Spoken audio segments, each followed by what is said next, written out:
আসসালামু আলাইকুম ওয়ারাহমাতুল্লাহি ওয়াবারাকাতুহু। আশা করি আল্লাহর অশেষ রহমত ও মেহেরবানিতে আপনারা সকলেই ভালো আছেন আর আপনারা দেখছেন আলোকিত ইসলামিক টিভি। ভারত সীমান্তবর্তী কুশিয়ারা নদীর পাশ দিয়ে বয়ে গেছে ছোট্ট একটি গ্রাম। অপরূপ সুন্দর এই গ্রামটির নাম লালপুর। এই গ্রামটি সিলেট জেলার যোগীগঞ্জ উপজেলার সবচেয়ে ছোট্ট একটি গ্রাম। এই গ্রামটির পরিবেশ যেমন সুন্দর তেমনি মানুষগুলো খুবই সহজ সরল, তাদের ব্যবহারও খুবই ভালো। গ্রামের বেশিরভাগ মানুষ চাকরির কারণে ঢাকা ও সিলেটে থাকেন, আবার কয়েকজন পরিবার সহ লন্ডনে বসবাস করেন। সারা বছর গ্রামটি নীরব থাকলেও দুই ঈদের ছুটিতে সবাই যখন গ্রামে আসে তখন গ্রামটি তার চেনা রূপ হারিয়ে ফেলে। গ্রামের প্রতিটি ঘরে তখন হইচই লেগেই থাকে। এখানকার অধিকাংশ ছেলে মেয়ে শিক্ষিত। এই গ্রামেরই মেয়ে হলো তোহফা। মেয়েটি লেখাপড়ায় যেমন ভালো তেমনি সকল কাজকর্মে অনেক পটু। তোহফা ওদের উপজেলারই হাফসা মজুমদার মহিলা ডিগ্রি কলেজের ছাত্রী। লেখাপড়ায় ভালো হওয়ায় সব শিক্ষক শিক্ষিকা ওকে অনেক স্নেহ করেন। ও নিজেকে বোরকা হিসাবে আবৃত করে কলেজে যাতায়াত করে। ওরা দুই ভাই আর এক বোন। ওর দুই ভাই ওর বড়, ওরা প্রবাসে থাকে। তোহফা একমাত্র বোন হওয়ায় ওর ভাইদের চোখের মণি সে। ও দেখতে ফর্সা, তবে উচ্চতায় একটু খাটো। এ নিয়ে ওর বাবা মায়ের চিন্তা শেষ নেই। ওর সাথে অনেকেরই বিয়ে হয়ে গেছে, অথচ ওকে এখনো বিয়ে দিতে না পেরে ওর বাবা মাও ওকে নিয়ে অনেক চিন্তিত। তবে ওর ভাইদের মন মানসিকতা আলাদা। তোহফার বাবা আশরাফ খান, উনি যেমন ধার্মিক ও আদর্শবান, ওনার ছেলে মেয়েকেও ওনার মতো করে গড়ে তুলেছেন। তোহফার মা আর দাদিও সর্বদা পর্দার সহিত চলাফেরা করেন। এ কারণে ওদের গ্রামসহ আশেপাশের গ্রামেও ওদের বেশ সুনাম রয়েছে। এই গ্রামেরই আরেকজন গণ্যমান্য লোক হলেন শফিক আহমদ। উনি পৈতৃক সূত্রে অনেক বিষয় সম্পত্তি পেয়েছিলেন। তার উপর সিলেটে চাকরি করতেন। ওনার দুই ছেলে আর এক মেয়ে। বড় ছেলে আবরার হোসেন পেশায় একজন ডাক্তার, আর ছোট ছেলে তাজওয়ার হোসেন এখনও লেখাপড়া করছে। একমাত্র মেয়ে আতকিয়া সাইদা সিলেটেরই একটি প্রাইভেট কলেজে এবার এইচএসসি পরীক্ষা দেওয়ার কথা ছিল, কিন্তু করোনার কারণে পরীক্ষা বাতিল হয়ে যায়। পরবর্তীতে সব ছাত্রছাত্রীকে অটো পাস করিয়ে দেওয়া হয়। তোহফা বারান্দায় দাঁড়িয়ে আকাশের দিকে তাকিয়েই ওর চোখে হাসি ফুটে উঠল। সামনে রমজান মাস। রমজান মাস হলো পাপ মুক্তির মাস, আর মাত্র কয়েকটি দিন তারপর রমজানের চাঁদ আকাশে উঠবে। তোহফা রমজানের এবং ঈদের চাঁদ দেখতে কখনো মিস করে না। নতুন চাঁদ দেখার সাথে সাথে সে দোয়া পড়ে। হযরত তালহা ইবনু ওবায়দুল্লাহ রাদিয়াল্লাহু তাআলা আনহু থেকে বর্ণিত, তিনি বলেন, রাসূলুল্লাহ সাল্লাল্লাহু আলাইহি ওয়াসাল্লাম যখন নতুন চাঁদ দেখতেন তখন একটি দোয়া পড়তেন। দোয়াটি হলো, অর্থ: আল্লাহ মহান, হে আল্লাহ, এই নতুন চাঁদকে আমাদের জন্য নিরাপত্তা, ঈমান, শান্তি ও ইসলামের চাঁদ হিসেবে উপস্থাপন করো, যা তুমি ভালোবাসো ও যাতে তুমি সন্তুষ্ট। এ মাসে আমাদেরকে তা করার তৌফিক দাও। হে চাঁদ, আমাদের প্রতিপালক ও তোমার প্রতিপালক একই আল্লাহ। তিরমিজি ও দারিমি। এশার নামাজ পড়ে জায়নামাজে বসে তোহফা কুরআন তেলাওয়াত করছে। তেলাওয়াত শেষে সে কিছু দোয়া দরুদ পড়ে। আজ দাদির কাছ থেকে একটি দোয়া শিখেছে, সেটি এখন মুখস্থ করছে। একটি চমৎকার দোয়ার শব্দে শব্দে অর্থসহ শিখি। দোয়াটি ছোট হলেও তাতে গুরুত্বপূর্ণ তিনটি প্রার্থনা রয়েছে। রাসূলুল্লাহ সাল্লাল্লাহু আলাইহি ওয়াসাল্লাম নামাজ আদায় করে বলেন, যার অর্থ: হে আল্লাহ, আমার গুনাহ মাফ করে দাও, আমার ঘরে প্রশস্ততা দাও এবং আমার রিজিকে বরকত দাও। সাহাবী মুসা আশআরী রাদিয়াল্লাহু তাআলা আনহু বলেন, ইয়া রাসূলুল্লাহ, আপনি এসব কি দোয়া করলেন? নবী করিম সাল্লাল্লাহু আলাইহি ওয়াসাল্লাম বললেন, এরপর আর কোনো কল্যাণ প্রার্থনা বাকি থাকে কি? নাসাঈ। এবার খেয়াল করে দেখুন, এই দোয়াটিতে গুরুত্বপূর্ণ সবই চাওয়া হচ্ছে। প্রথমত নিজের গুনাহের মাফ চাওয়া, দ্বিতীয়ত ঘরে প্রশস্ততা অর্থাৎ ঘরের মধ্যে শান্তি, সমৃদ্ধি ও কল্যাণ থাকা এবং সেখানে কোনো ঝামেলা, মনোমালিন্য ও সংকীর্ণতা না থাকা ইত্যাদি। আবার শেষে বলা হচ্ছে রিজিকে বরকতের কথা। রিজিক মানে শুধু খাবার দাবার নয়, রিজিক মানে জীবনের যাবতীয় উপকরণ, অর্থ, সম্পদ, সময়ের বরকত, পেরেশানি থেকে মুক্তি, নেক সন্তান ও জীবনসঙ্গী সবই রিজিকের অন্তর্ভুক্ত। হঠাৎ মায়ের ডাকে তোহফা কিছুটা অবাক হয়। মা তো এ সময় ওকে ডাকে না, তাই তাড়াতাড়ি সে তার মায়ের রুমে যায়। মায়ের রুমে গিয়ে সে চমকে ওঠে। তোহফা মায়ের রুমে গিয়ে ওর দূর সম্পর্কের এক চাচিকে দেখে বেশ চমকে ওঠে। উনি বিনা কারণে তো আসবার মহিলা নয়, তাও আবার রাতের বেলায়। কোনো এক কারণে নিশ্চয় এসেছেন। কিরে তোহফা, বাইরে দাঁড়িয়ে থাকবি, ভিতরে আসবি না? তোহফা রুমে ঢুকে চাচিকে সালাম দেয়। হঠাৎ সে খেয়াল করে এখানে ওর মা, দাদি আর এই চাচি ছাড়াও আরেকজন মহিলা রয়েছেন। উনি একটু দূরে ফোনে কথা বলছেন কারোর সাথে। উনি কথা বলার ফাঁকে বেশ কয়েকবার তোহফার দিকে তাকালেন। একটু পর ফোন রেখে হাসি মুখে ওর দিকে এগিয়ে এলেন। তোহফা ওনাকে সালাম দিলে উনি মুচকি হেসে সালামের জবাব দিলেন। তোহফাকে তিনি দু একবার দেখেছেন, তাও অনেক আগে। পুরোপুরি মনে না থাকলেও হালকা মনে আছে। সে খুব পরহেজগার মেয়ে, এটা তিনি শুনেছেন গ্রামের অনেকের কাছ থেকে। তাই তো এই রাতের বেলাতেও ছুটে এসেছেন ওকে এক নজর দেখতে। শুভ কাজে তিনি দেরি করতে চান না। ছেলে আবরারকে রোজার আগেই বিয়ে দিয়ে তিনি চিন্তামুক্ত হতে চান। তোহফাকে ওনার খুব পছন্দ হয়েছে। মেয়েটা বেশ চটপটে আর মিশুকো। আয়েশা বেগম আশায় বুক বাঁধলেন। যদি সত্যি সত্যি বিয়েটা হয়ে যায় তবে তার অনেক বড় একটা সমস্যার সমাধান হয়ে যাবে। তবে তার মনে কিছুটা চিন্তার রেখা দেখা দিল। ছেলের যা চয়েস, এই অতি সাধারণ মেয়েকে কি ওর পছন্দ হবে? এখনকার যুগের ছেলে মেয়ে বলে কথা। যদিও তোহফাকে ওনার খুব পছন্দ হয়েছে। দেখতে তেমন লম্বা না হলেও একেবারে খাটোও নয়। তিনি নিজে ছেলেকে নিয়ে একরকম বিপদে আছেন। তার রাগী গোয়ার ছেলের জন্য এরকম এখন একজন মেয়ে দরকার যে ওর জীবনটা আলোকিত করতে পারে। ওনার খুব ইচ্ছে ছিল তার ছেলের জন্য একজন ধার্মিক মানসিকতা সম্পন্ন বউ আনবে। এর কারণ তিনি নিজে তার সন্তানদেরকে ইসলামী আদলে গড়ে তুলতে পারেননি। কারণ প্রতি মুহূর্তে তার স্বামী আর শ্বশুরবাড়ির লোকেরা বাধা হয়ে দাঁড়িয়েছে। তাদের অতি আধুনিক মানসিকতা আর দিন বিবর্জিত জীবনের প্রভাব পড়েছে তার সন্তানদের ওপর। আয়েশা তাদেরকে যতই শেখাতে চেষ্টা করেন না কেন, তারা আধুনিক কালচারগুলোকে আপন করে নিয়েছে। তোহফা কি পারবে ওদেরকে সঠিক পথ দেখাতে? দেখা যাক কি হয়। বিয়ে শাদী আল্লাহর হাতে। আচ্ছা আম্মু, পড়াশোনা করে ডাক্তার হয়েছে, দেশের বাইরে থেকে পড়ে এসেছি শুধুমাত্র তোমাদের ওপর সম্মান রেখে তোমাদের পছন্দ মতো মেয়ে বিয়ে করতে রাজি হয়েছি, তাই বলে এই গাইয়া মেয়েকে? আম্মু, আমি এই বিষয়ে আর কিচ্ছু শুনতে চাচ্ছি না। গেও মেয়েদের কি কি যোগ্যতা থাকতে পারে তা ভালো করে জানা আছে আমার। শুধু তোমাকে একটা কথা জিজ্ঞেস করি, আমার জীবনের এত বড় একটা সিদ্ধান্ত নেবার আগে আমার মতামত নেবার প্রয়োজনও মনে করলে না? আয়েশা বেগম নীরবে ছেলের সব কথা শুনলেন। ছেলের কথা শেষ হলে তিনি ঠান্ডা মাথায় ছেলেকে বললেন, শোন বাবা, তোহফা কিন্তু আমার আপন কেউ নয়। তোর বাবা ওকে আগে থেকে ভালো করে চেনেন। তোহফার বাবা আর তোর বাবা একসময় গ্রামে একই পাঠশালায় পড়াশোনা করেছেন। সেই সুবাদে তিনি তাদের সম্পর্কে সবকিছু জানেন। দুজনে স্কুল পাশ করার পরে কলেজে উঠে তোর বাবা ঢাকায় চলে আসেন আর তারা গ্রামেই রয়ে যায়। অনেক শুনেছি আম্মু। তারপর বড় করে দীর্ঘশ্বাস ফেলে বলল, ঠিক আছে, তোমাদের জেদের কারণে আমি বিয়ে করব সত্যি, কিন্তু আমাকে কোনো ব্যাপারে জোর করতে পারবে না, এই বলে দিলাম। কারো মনের উপর জোর চলে না। আয়েশা বেগম ছেলের কথায় চুপ হয়ে গেলেন। মনে মনে বললেন, আপাতত রাজি হয়েছে এই ঢের, পরে আপনি ঠিক হয়ে যাবে। এখন কি আমাকে একটু বিশ্রাম নেওয়ার সময় দেবে? এত দূর থেকে আসলাম। আচ্ছা বাবা, তুই বিশ্রাম নে, আমি আসছি। আগামীকাল তোহফাকে দেখতে আসবে পাত্র এবং পাত্রের ছোট বোন ও তার বাবা। পাত্রের মা সেদিন ওকে দেখে পছন্দ করে নিজের গলার চেন ওকে পরিয়ে গেছেন। তোহফা কাল কি হবে তা নিয়ে একটু চিন্তিত নয়, বরং সে তার প্রতিদিনের রুটিন অনুযায়ী চলছে। সে প্রায় সূরা সমূহের ফজিলত বোঝার চেষ্টা করছে।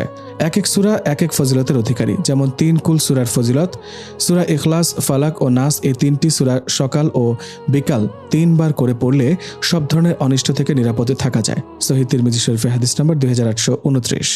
প্রতি ফরজ সালাতের পর সূরা ইখলাস, ফালাক ও নাস, এই 3টি সূরা একবার করে পাঠ করতে হবে। আবু দাউদ শরীফে হাদিস নম্বর 1363।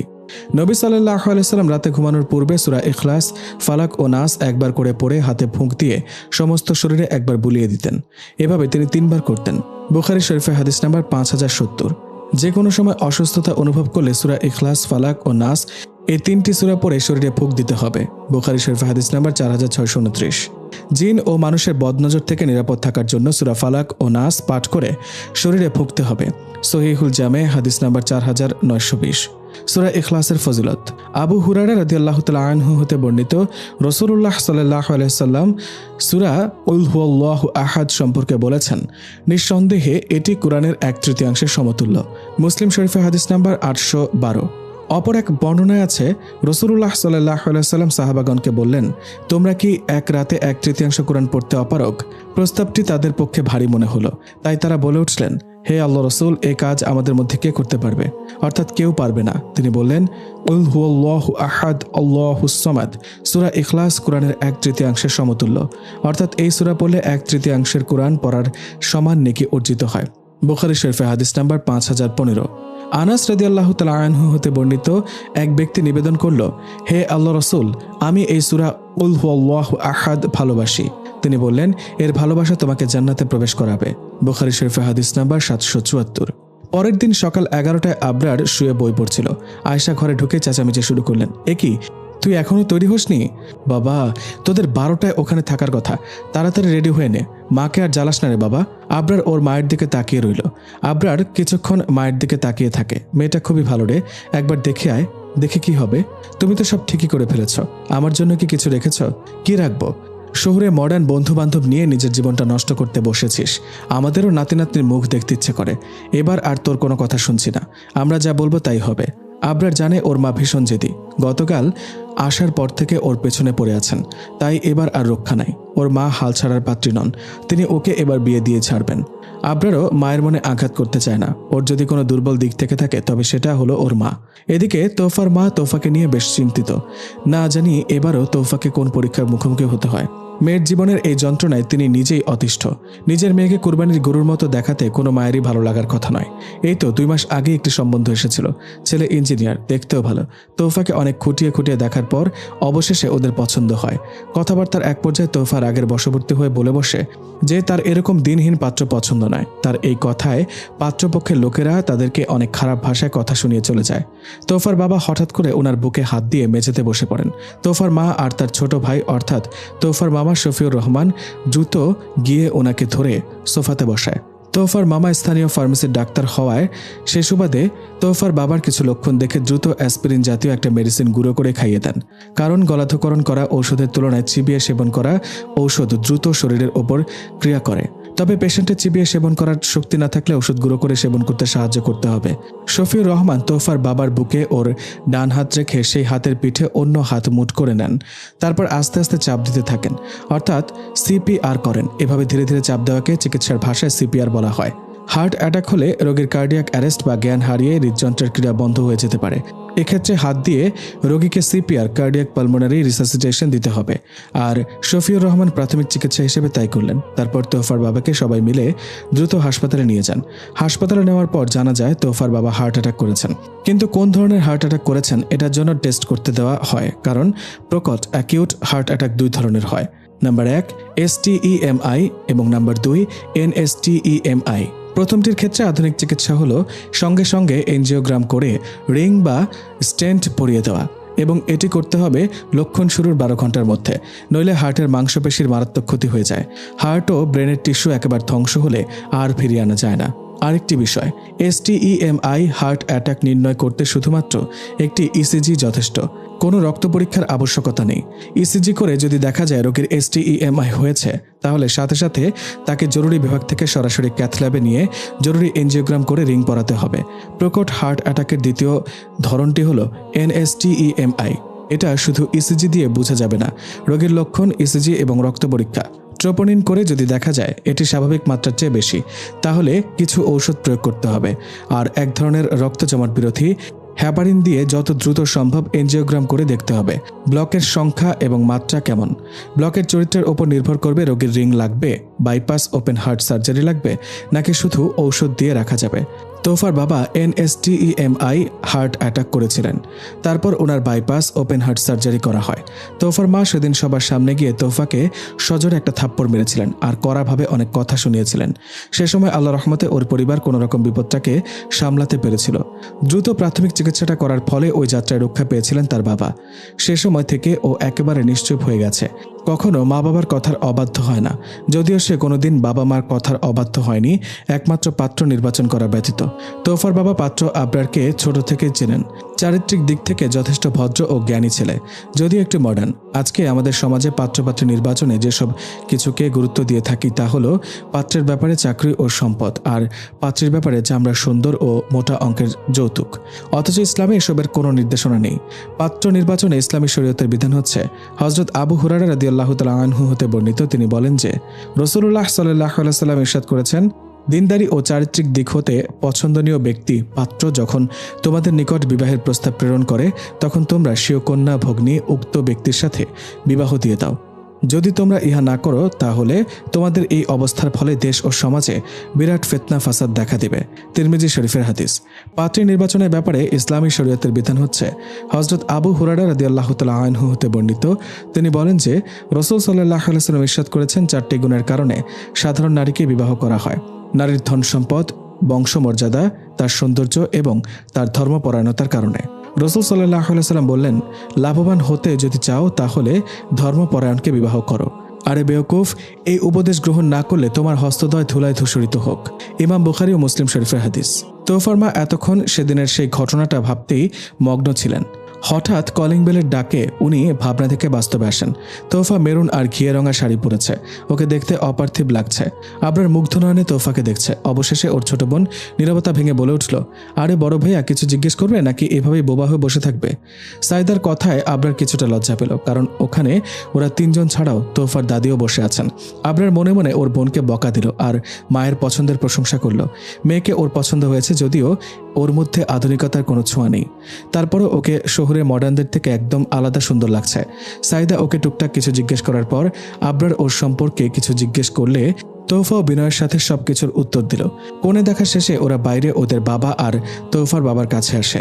তোফার বাবা আবরারের বাবা শফিক আহমেদের সাথে কোণে দেখা নিয়ে আমাদের সমাজের কিছু চিত্র তুলে ধরেছেন। বিয়ের কোণে দেখার ক্ষেত্রে আমরা দুই ধরনের সংস্কৃতি দ্বারা প্রভাবিত। নাম্বার 1 ওয়েস্টার্ন, নাম্বার 2 হিন্দুয়ানি প্রথা। ওয়েস্টার্ন ধারণাটা গড়ে উঠেছে খুব বেশি দিন হয়নি। পাত্র পাত্রীর হোটেল রেস্টুরেন্টে সাক্ষাৎ, আড্ডা, একান্তে মিলিত হওয়া, ঘুরতে যাওয়া, নানা কায়দায় পাত্র পাত্রী একে অন্যকে নিরীক্ষা করে। ইসলাম পূর্ব জাহিলি যুগেও কোনো কোনো গোত্রে এই টেস্টিং প্রসেস বিদ্যমান ছিল। ওয়েস্টার্ন কালচারে এটা পারিবারিক বিয়ের ভদ্রচিত নমুনা। আর লাভ ম্যারেজ জঘন্য সব পাপে লিপ্ত হওয়ার পর সেটাকে জায়েজ করার জন্য একটা আনুষ্ঠানিকতা মাত্র। আল্লাহ আমাদেরকে হেফাজত করুন। দ্বিতীয় এই ধারাটি চল সবচেয়ে বেশি। নন প্র্যাকটিসিং মুসলিম তো বটেই, প্র্যাকটিসিং মুসলিমদের মাঝেও এটা দেখা যায়। তা হলো ঘটা করে ছেলে ছেলের বন্ধু, ভাই, বাবা মা সব হাজির হওয়া। এটা সম্ভবত হিন্দুয়ানি সংস্কৃতি দ্বারা প্রভাবিত প্রথা।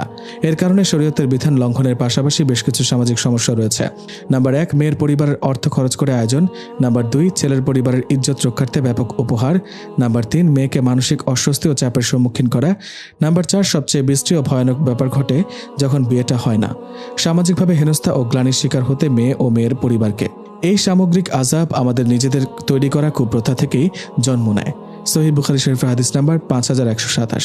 কেমন ছিল সাহাবাদের কোণে দর্শন?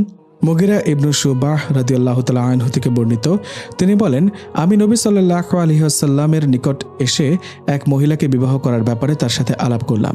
তিনি বলেন, তুমি যাও এবং তাকে দেখে নাও, হয়তো তাতে তোমাদের উভয়ের মধ্যে ভালোবাসা সৃষ্টি হবে। অতএব আমি এক আনসার মহিলার নিকটে এসে তার পিতা মাতার নিকট তাকে বিবাহ করার প্রস্তাব দিলাম এবং সাথে সাথে নবী সাল্লাল্লাহু আলাইহি ওয়াসাল্লামের হাদিসও তাদের অবহিত করলাম। কিন্তু মনে হলো তার পিতা মাতা এটা অপছন্দ করলো। রাবি বলেন, মেয়েটি পর্দার আড়াল থেকে উক্ত হাদিস শুনে বলল, রাসূলুল্লাহ সাল্লাল্লাহু আলাইহি ওয়াসাল্লাম আপনাকে পাত্রী দেখার আদেশ দিয়ে থাকলে আপনি দেখে নিন, অন্যথায় আমি আপনাকে শপথ দিচ্ছি যেন না দেখেন। কোনে যেন ব্যাপারটিকে অভিনব মনে করলো। রাবি বলেন, আমি তাকে দেখে নিলাম এবং তাকে বিবাহ করলাম। পরে মুগিরা রাদিয়াল্লাহু তাআলা আনহু তাদের উভয়ের মাঝে সুসম্পর্কের কথা উল্লেখ করেন। তিরমিজি শরীফের হাদিস নাম্বার 1087। পাত্রপাত্রীর ব্যাপারে খোঁজ নেয়া।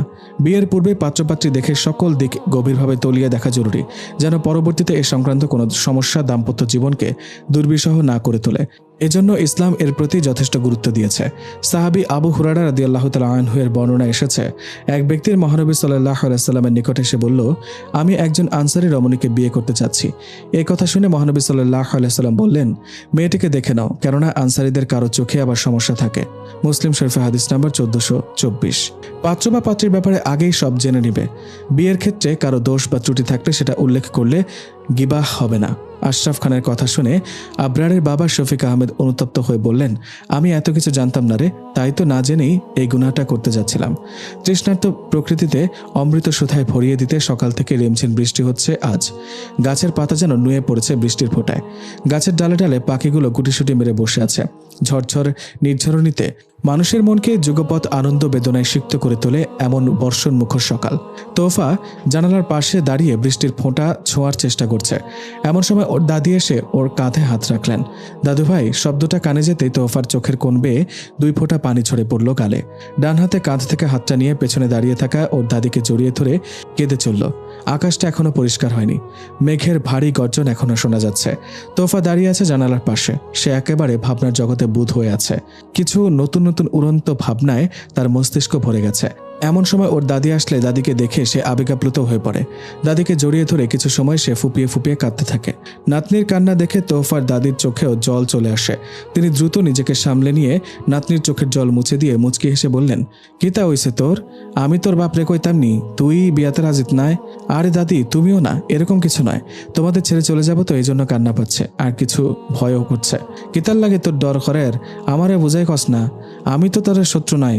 তোফা দাদিকে ছেড়ে দিয়ে ওড়নায় চোখ মুছতে মুছতে বলল, ওরা কিন্তু খুব বড় লোক দাদি।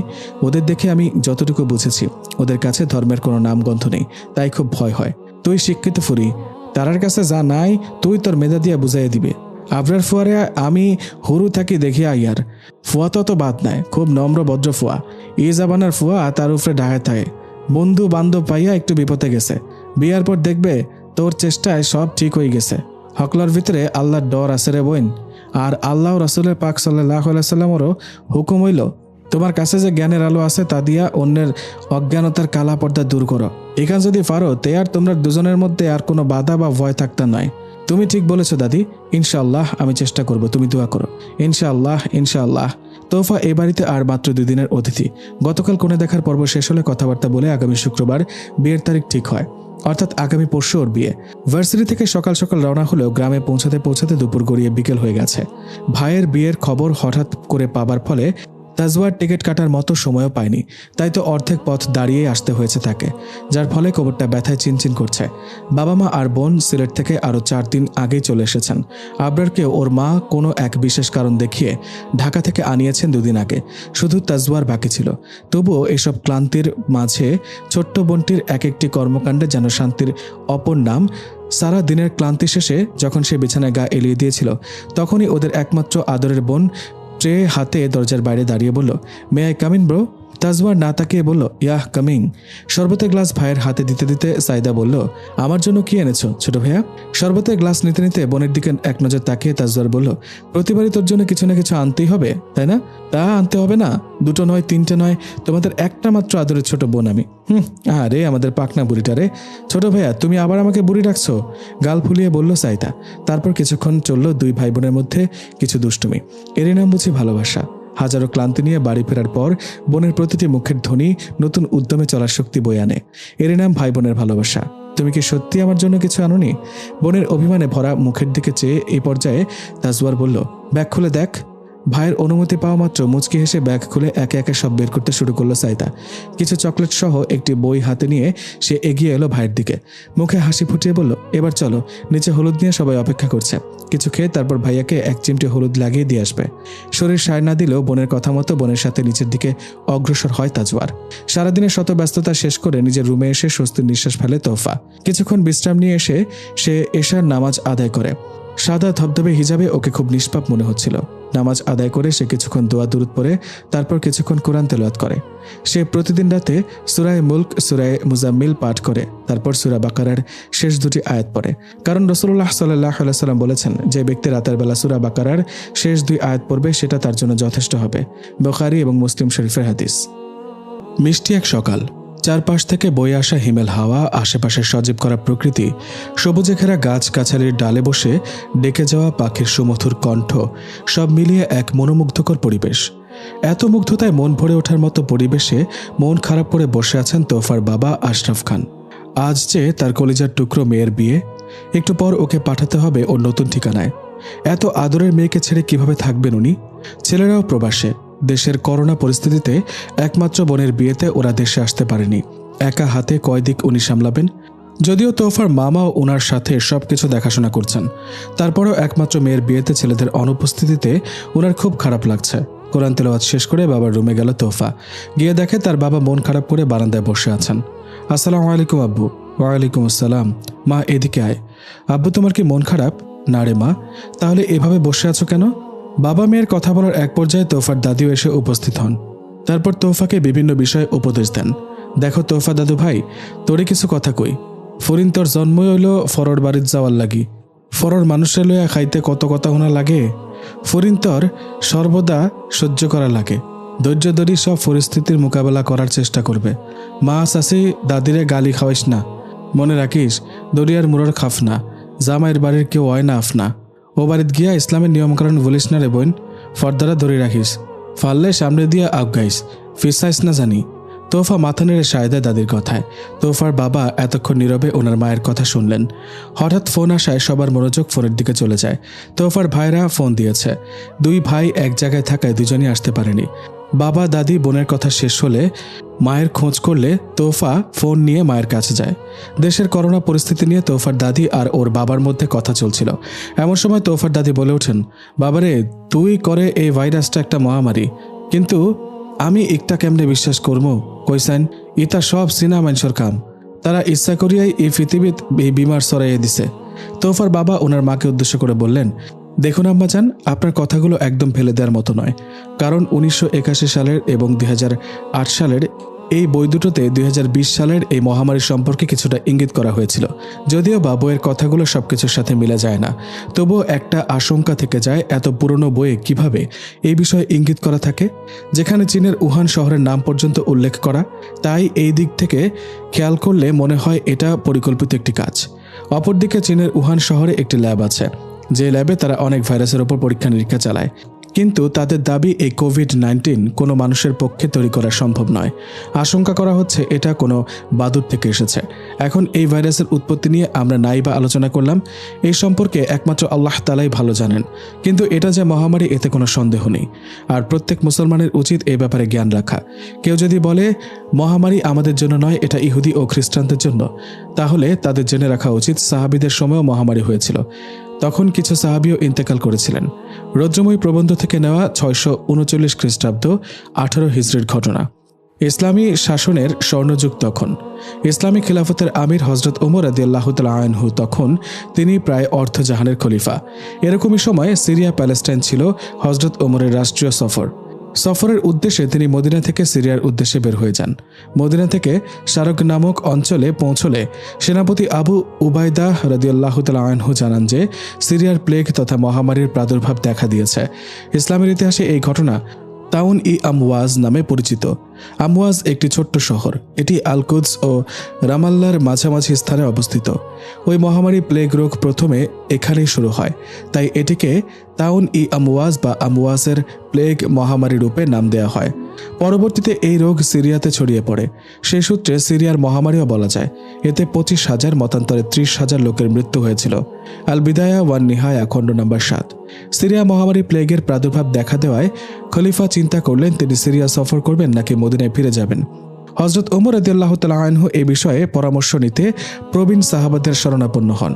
কিছু সাহাবা মতামত দিলেন যে আপনি যে উদ্দেশ্যে বের হয়েছেন সে উদ্দেশ্যে সফর অব্যাহত রাখেন, অর্থাৎ সিরিয়া যাওয়ার পক্ষে মত দেন। আবার কেউ কেউ বললেন খলিফার সিরিয়া যাওয়া উচিত হবে না। হজরত ওমর রাদিয়াল্লাহু তাআলা আনহু প্রবীণ সাহাবাদের কাছ থেকে দুইটি মতামত পাওয়ায় পুনরায় পরামর্শের জন্য আনসার ও মুহাজির সাহাবাদের ডাকলেন।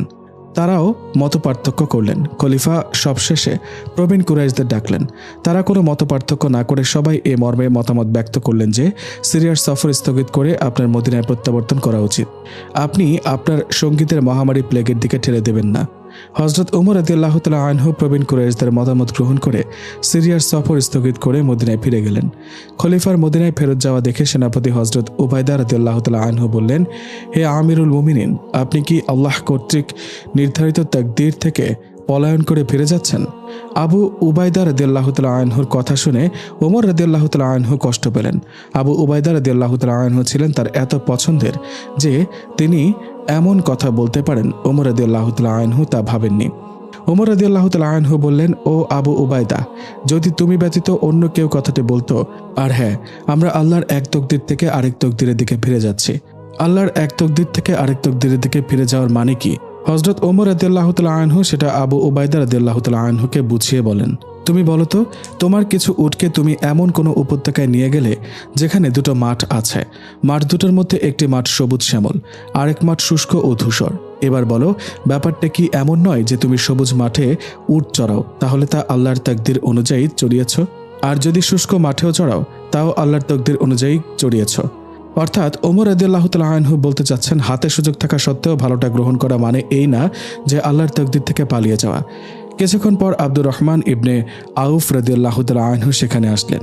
তিনি এসে রাসূল সাল্লাল্লাহু আলাইহি ওয়াসাল্লামের একটি হাদিস শোনালেন, তোমরা যখন কোনো এলাকায় প্লেগের বিস্তারের কথা শোনো তখন সেখানে প্রবেশ করো না, আর যদি কোনো এলাকার এর প্রাদুর্ভাব নেমে আসে আর তোমরা সেখানে থাকো তাহলে সেখান থেকে বেরিয়ে যেও না। সহিহ বুখারী শরীফে হাদিস নাম্বার 5729। রাসূল সাল্লাল্লাহু আলাইহি ওয়াসাল্লামের হাদিসটি সমস্যার সমাধান করে দিল। ওমর রাদিয়াল্লাহু তাআলা আনহুর হাদিসটি শুনে মদিনায় প্রত্যাবর্তন করেন। মদিনায় ফিরে ওমর রাদিয়াল্লাহু তাআলা আনহু উবাইদা রাদিয়াল্লাহু তাআলা আনহুকে চিঠি লিখলেন, আপনাকে আমার খুব প্রয়োজন। আমার এই চিঠিটি যদি রাতের বেলা আপনার কাছে পৌঁছে তাহলে সকাল হবার পূর্বে আপনি রওনা দিবেন, আর চিঠিটি যদি সকালবেলা পৌঁছে তাহলে সন্ধ্যা হবার পূর্বে আপনি রওনা দিবেন। চিঠিটা পড়ে আবু উবাইদা রাদিয়াল্লাহু তাআলা আনহু বুঝতে পারলেন খলিফা চাচ্ছেন তিনি যেন প্লেগে আক্রান্ত না হন, অথচ একই অভিযুক্ত তিনি ওমর রাদিয়াল্লাহু তাআলা আনহুর প্রতি করেছিলেন।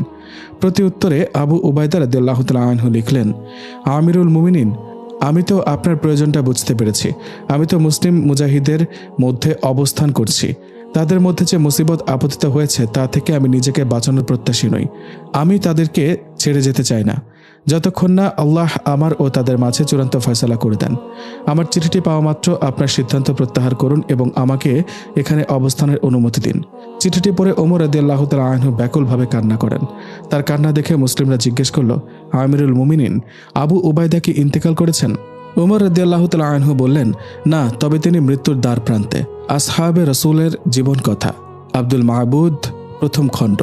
কিছুদিন পর আবু উবাইদা রাদিয়াল্লাহু তাআলা আনহু প্লেগে আক্রান্ত হন। আক্রান্ত হবার অল্প দিনের মধ্যেই শাহাদাত বরণ করেন।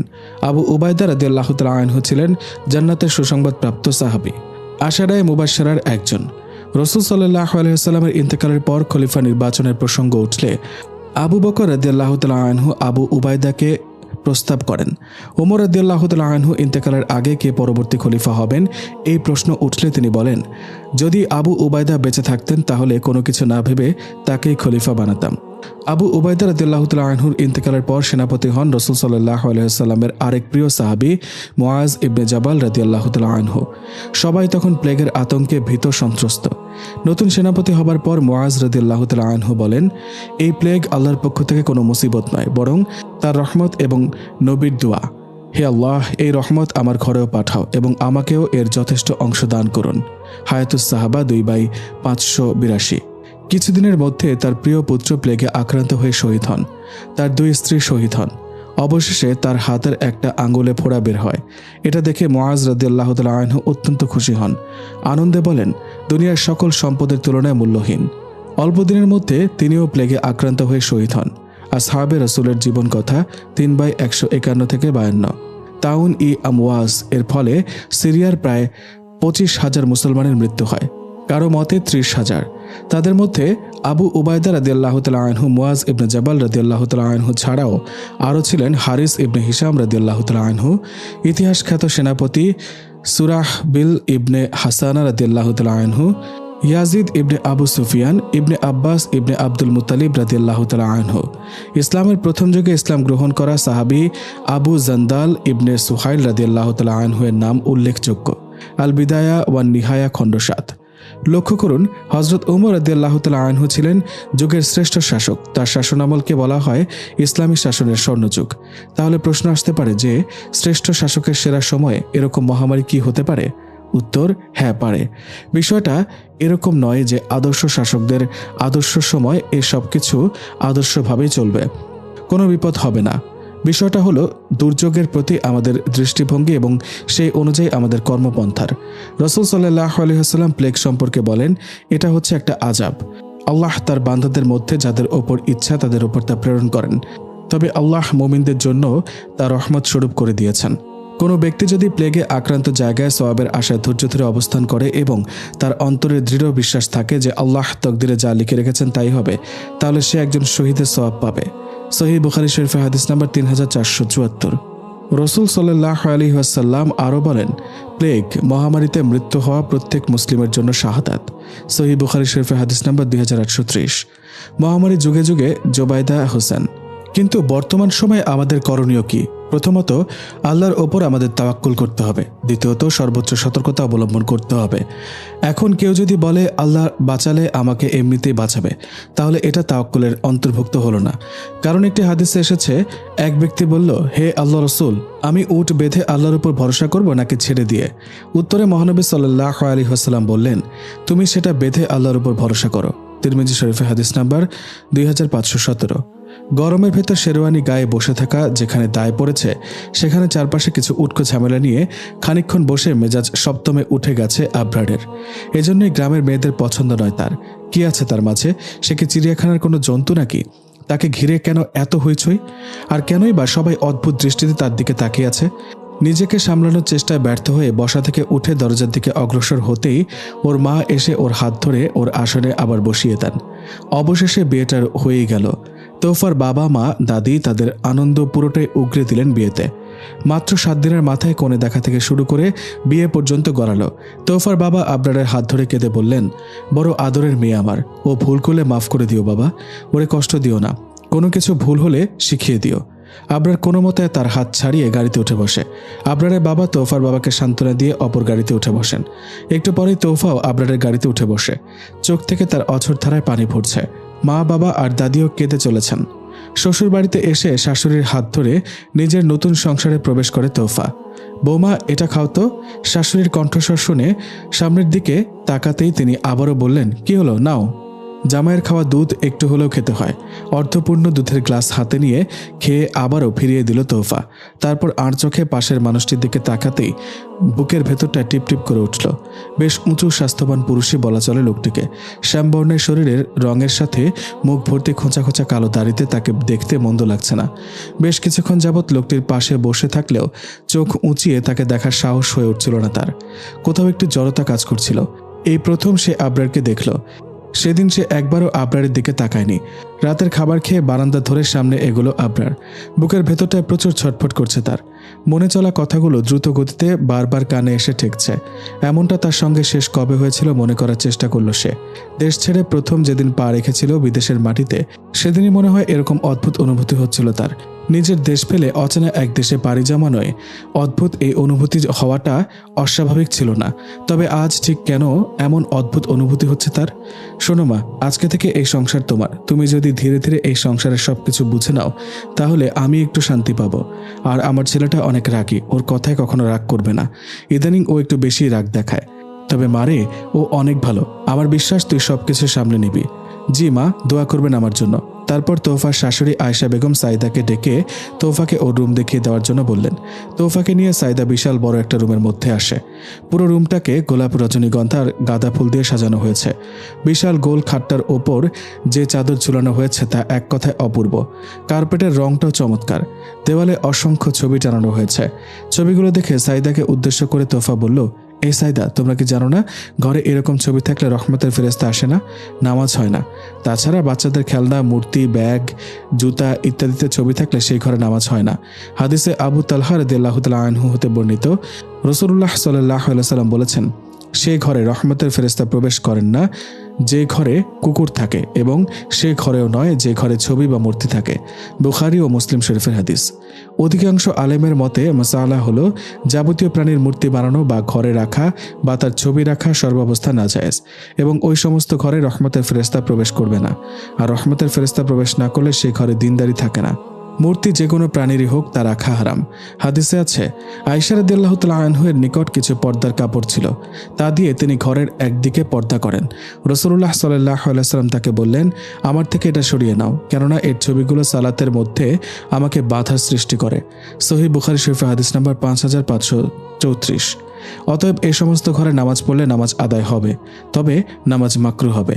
আর বিনা ওজরে মাকরুহ তাহরিমি কোনো কাজ নামাজে সংঘটিত হলে আল্লাহর দরবারে গুনাহগার এবং শাস্তির যোগ্য হতে হবে। নামাজের পরিপূর্ণ হক ও সুন্নতের পরিপন্থী হওয়াতে নামাজ যথাযথভাবে আদায় হবে না। তবে এর জন্য সিজদা সাহু বা নামাজ দোহরানোর প্রয়োজন হবে না। তবে অনেক আলেম শায়েখের মতে নামাজই আদায় হবে না, সেই নামাজ আবার কাজা পড়তে হবে। আহসানুল ফতোয়া। সুতরাং ছবির ব্যাপারে সর্বোচ্চ সতর্কতা অবলম্বন করে নামাজ পড়া উচিত। সাইদা নীরবে সব কথা শুনলো, তারপর তোফাকে প্রশ্ন করলো, আচ্ছা ভাবি, কসমেটিক্সের মধ্যে যে নায়িকাদের পিকচার থাকে, তারপর এই যে পর্দার সাথে ছবি, এগুলো কি করব?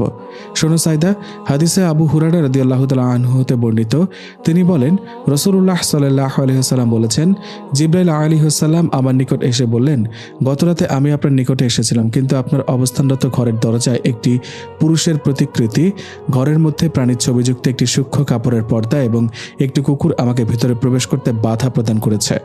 সুতরাং আপনি দরজার পাশে রাখা প্রতিকৃতিটির মাথা কেটে ফেলার আদেশ করুন, তাহলে সেটা গাছের আকৃতি হয়ে যাবে। আর পর্দাটিও কেটে ফেলতে বলুন, আর তা দিয়ে সাধারণত ব্যবহারের জন্য 2টি গদি বানানো যাবে, এবং কুকুরটিকে বের করে দেওয়ার নির্দেশ দিন। তারপর রাসূলুল্লাহ সাল্লাল্লাহু আলাইহি সাল্লাম জিবরাইলের পরামর্শ মোতাবেক কাজ করলেন। তিরমিজি শরীফে হাদিস নাম্বার 2806। অপর হাদিসে রাসূল সাল্লাল্লাহু আলাইহি সাল্লাম বলেছেন, মূর্তি বা ছবি হলো মাথাটাই। সুতরাং মাথা কেটে দেওয়া হলে সে ছবি বা মূর্তিতে সমস্যা নেই। তাই প্রাণীর ছবি বা মূর্তির মাথা কেটে দিলে তা হারাম থাকে না। এ ব্যাপারে জমহুর আলেমগণ একমত। ফাতুল বাড়ি 10/405। আর কসমেটিক্সের সাথে যে ছবি থাকে ওইগুলো ব্যবহার করে আলমারিতে বা ড্রয়ারে রাখা উচিত। এমনভাবে রাখা দরকার যাতে ছবিগুলো দেখা না যায়। ওকে ভাবি, ধন্যবাদ। ধন্যবাদ না বলে জাযাকাল্লাহ বলো। জাযাকাল্লাহ খায়রান। তোমার নাম যেন কি? হঠাৎ কোনো পুরুষের কণ্ঠ কানে আসতেই পেছনের দিকে তাকালো তোহফা। কাঁপা গলায় সালাম দিয়ে সে জবাব দিল, আরিয়ানা জান্নাত তোহফা। কে রেখেছে এই নাম? আমার বাবা। গ্রামের কোনো মানুষের মাথায় এমন নাম এলো কি করে, তা সত্যিই ভাবাচ্ছে আমায়। আমি তো মনে করেছি সখিনা, রহিমা, জরিনা এরূপ টাইপের নাম হবে তোমার। তোহফা মুখ কালো করে বলল, আমার বাবার খুব ইচ্ছে ছিল ওনার একটি মেয়ে থাকবে। আল্লাহ দেরিতে হলে ওনার মনের আশা পূরণ করেছেন। আমার বড় ভাই আর ছোট ভাইয়ের জন্মের অনেক পর আমার জন্ম হয়, তাই বাবা খুশি হয়ে আমার নাম রাখেন তোহফা, যার অর্থ উপহার। আর আম্মুর নাম ফারহানার সাথে মিলিয়ে রাখা হয় আরিয়ানা। ওকে, আপনার লেকচার দেওয়া শেষ হলে আমি কি একটু চেঞ্জ করতে যেতে পারি? যাবেন, তবে তার আগে কিছু করণীয় আছে। আবরার তোহফার দিকে এগিয়ে যেতে যেতে বলল, কি সেটা? আপনার ডান হাতটা আমার কপালের চুলগুলোর ওপর রেখে এই দোয়াটা পড়ুন, বলে একটা কাগজের টুকরো এগিয়ে দিল তোহফা। আবরার মন্ত্রমুগ্ধের মতো কাগজটা হাতে নিয়ে তোহফার মাথায় হাত রেখে দোয়াটা পড়ল। তোহফা দোয়াটার মর্ম সংক্ষেপে বুঝিয়ে দিল। তারপর ফ্রেশ হয়ে এসে ইচ্ছা না থাকা সত্ত্বেও তোহফার কথায় দুজনে 2 রাকাত নফল নামাজ আদায় করল। নামাজ শেষে হঠাৎ আবরার বলে উঠল, আমার কিছু সময় লাগবে তোমাকে মন থেকে স্ত্রী হিসেবে মেনে নিতে। হঠাৎ করেই সবকিছু হয়ে গেছে, তাই আমাকে একটু সময় দাও। আশা করি ঠকবে না। আর আমাদের দুজনের মধ্যে যাই থাকুক, বাহিরের কেউ যেন বুঝতে না পারে। তারপর তোহফাকে বিছানা দেখিয়ে দিয়ে আবরার সোফার দিকে যেতে অগ্রসর হয়। তোহফা ওর জামা পেছন থেকে টেনে ধরে বলে, আমাকে এতটা গুনাহগার করবেন না। আপনি এই পাশ দিয়ে শুয়ে পড়ুন। স্টেডিয়ামের মতো এত বড় বিছানা, আর আপনি এই বিছানা ছেড়ে সোফাতে শুতে যাচ্ছেন। তোহফার কথা শুনে আবরার স্বস্তির নিঃশ্বাস ফেলে ঘরের আলো নিভিয়ে বিছানায় এসে শুয়ে পড়ে। সারাদিনের চিন্তা এবং ক্লান্তির চোটে ঘুমে চোখ জোড়া আচ্ছন্ন হয়ে আছে তার, তাই বিছানায় শোয়া মাত্র ঘুমের রাজ্যে পাড়ি জমালো সে। পাখির কিচিরমিচির শব্দে তোহফার ঘুম ভাঙে। ঘুম ভাঙার পর দেখলো আবরার এলোমেলোভাবে ঘুমাচ্ছে। তোহফা বাথরুমে গিয়ে ফ্রেশ হয়ে একেবারে অজু করে বের হয়। তারপর আবরারের পাশে দাঁড়িয়ে গলা উঁচিয়ে ডেকে উঠল তাকে। গতকালের সারাদিনের ধকলের পর বিছানায় শরীর মেলে দেওয়ার পরপরই শরীরের ব্যথায় পুরো শরীর চিনচিন করছিল আবরারের। ব্যথায় জর্জরিত শরীর নিয়ে কখন ঘুমে তলিয়ে গিয়েছিল সেটিও অজানা। তবে আপাতত ঘুমের ভাব কাটিয়ে উঠতে ইচ্ছে করছে না তার। তাই তো ভোরবেলা তোহফার ডাক শুনে না শোনার ভান করে পড়ে রয়েছে সে।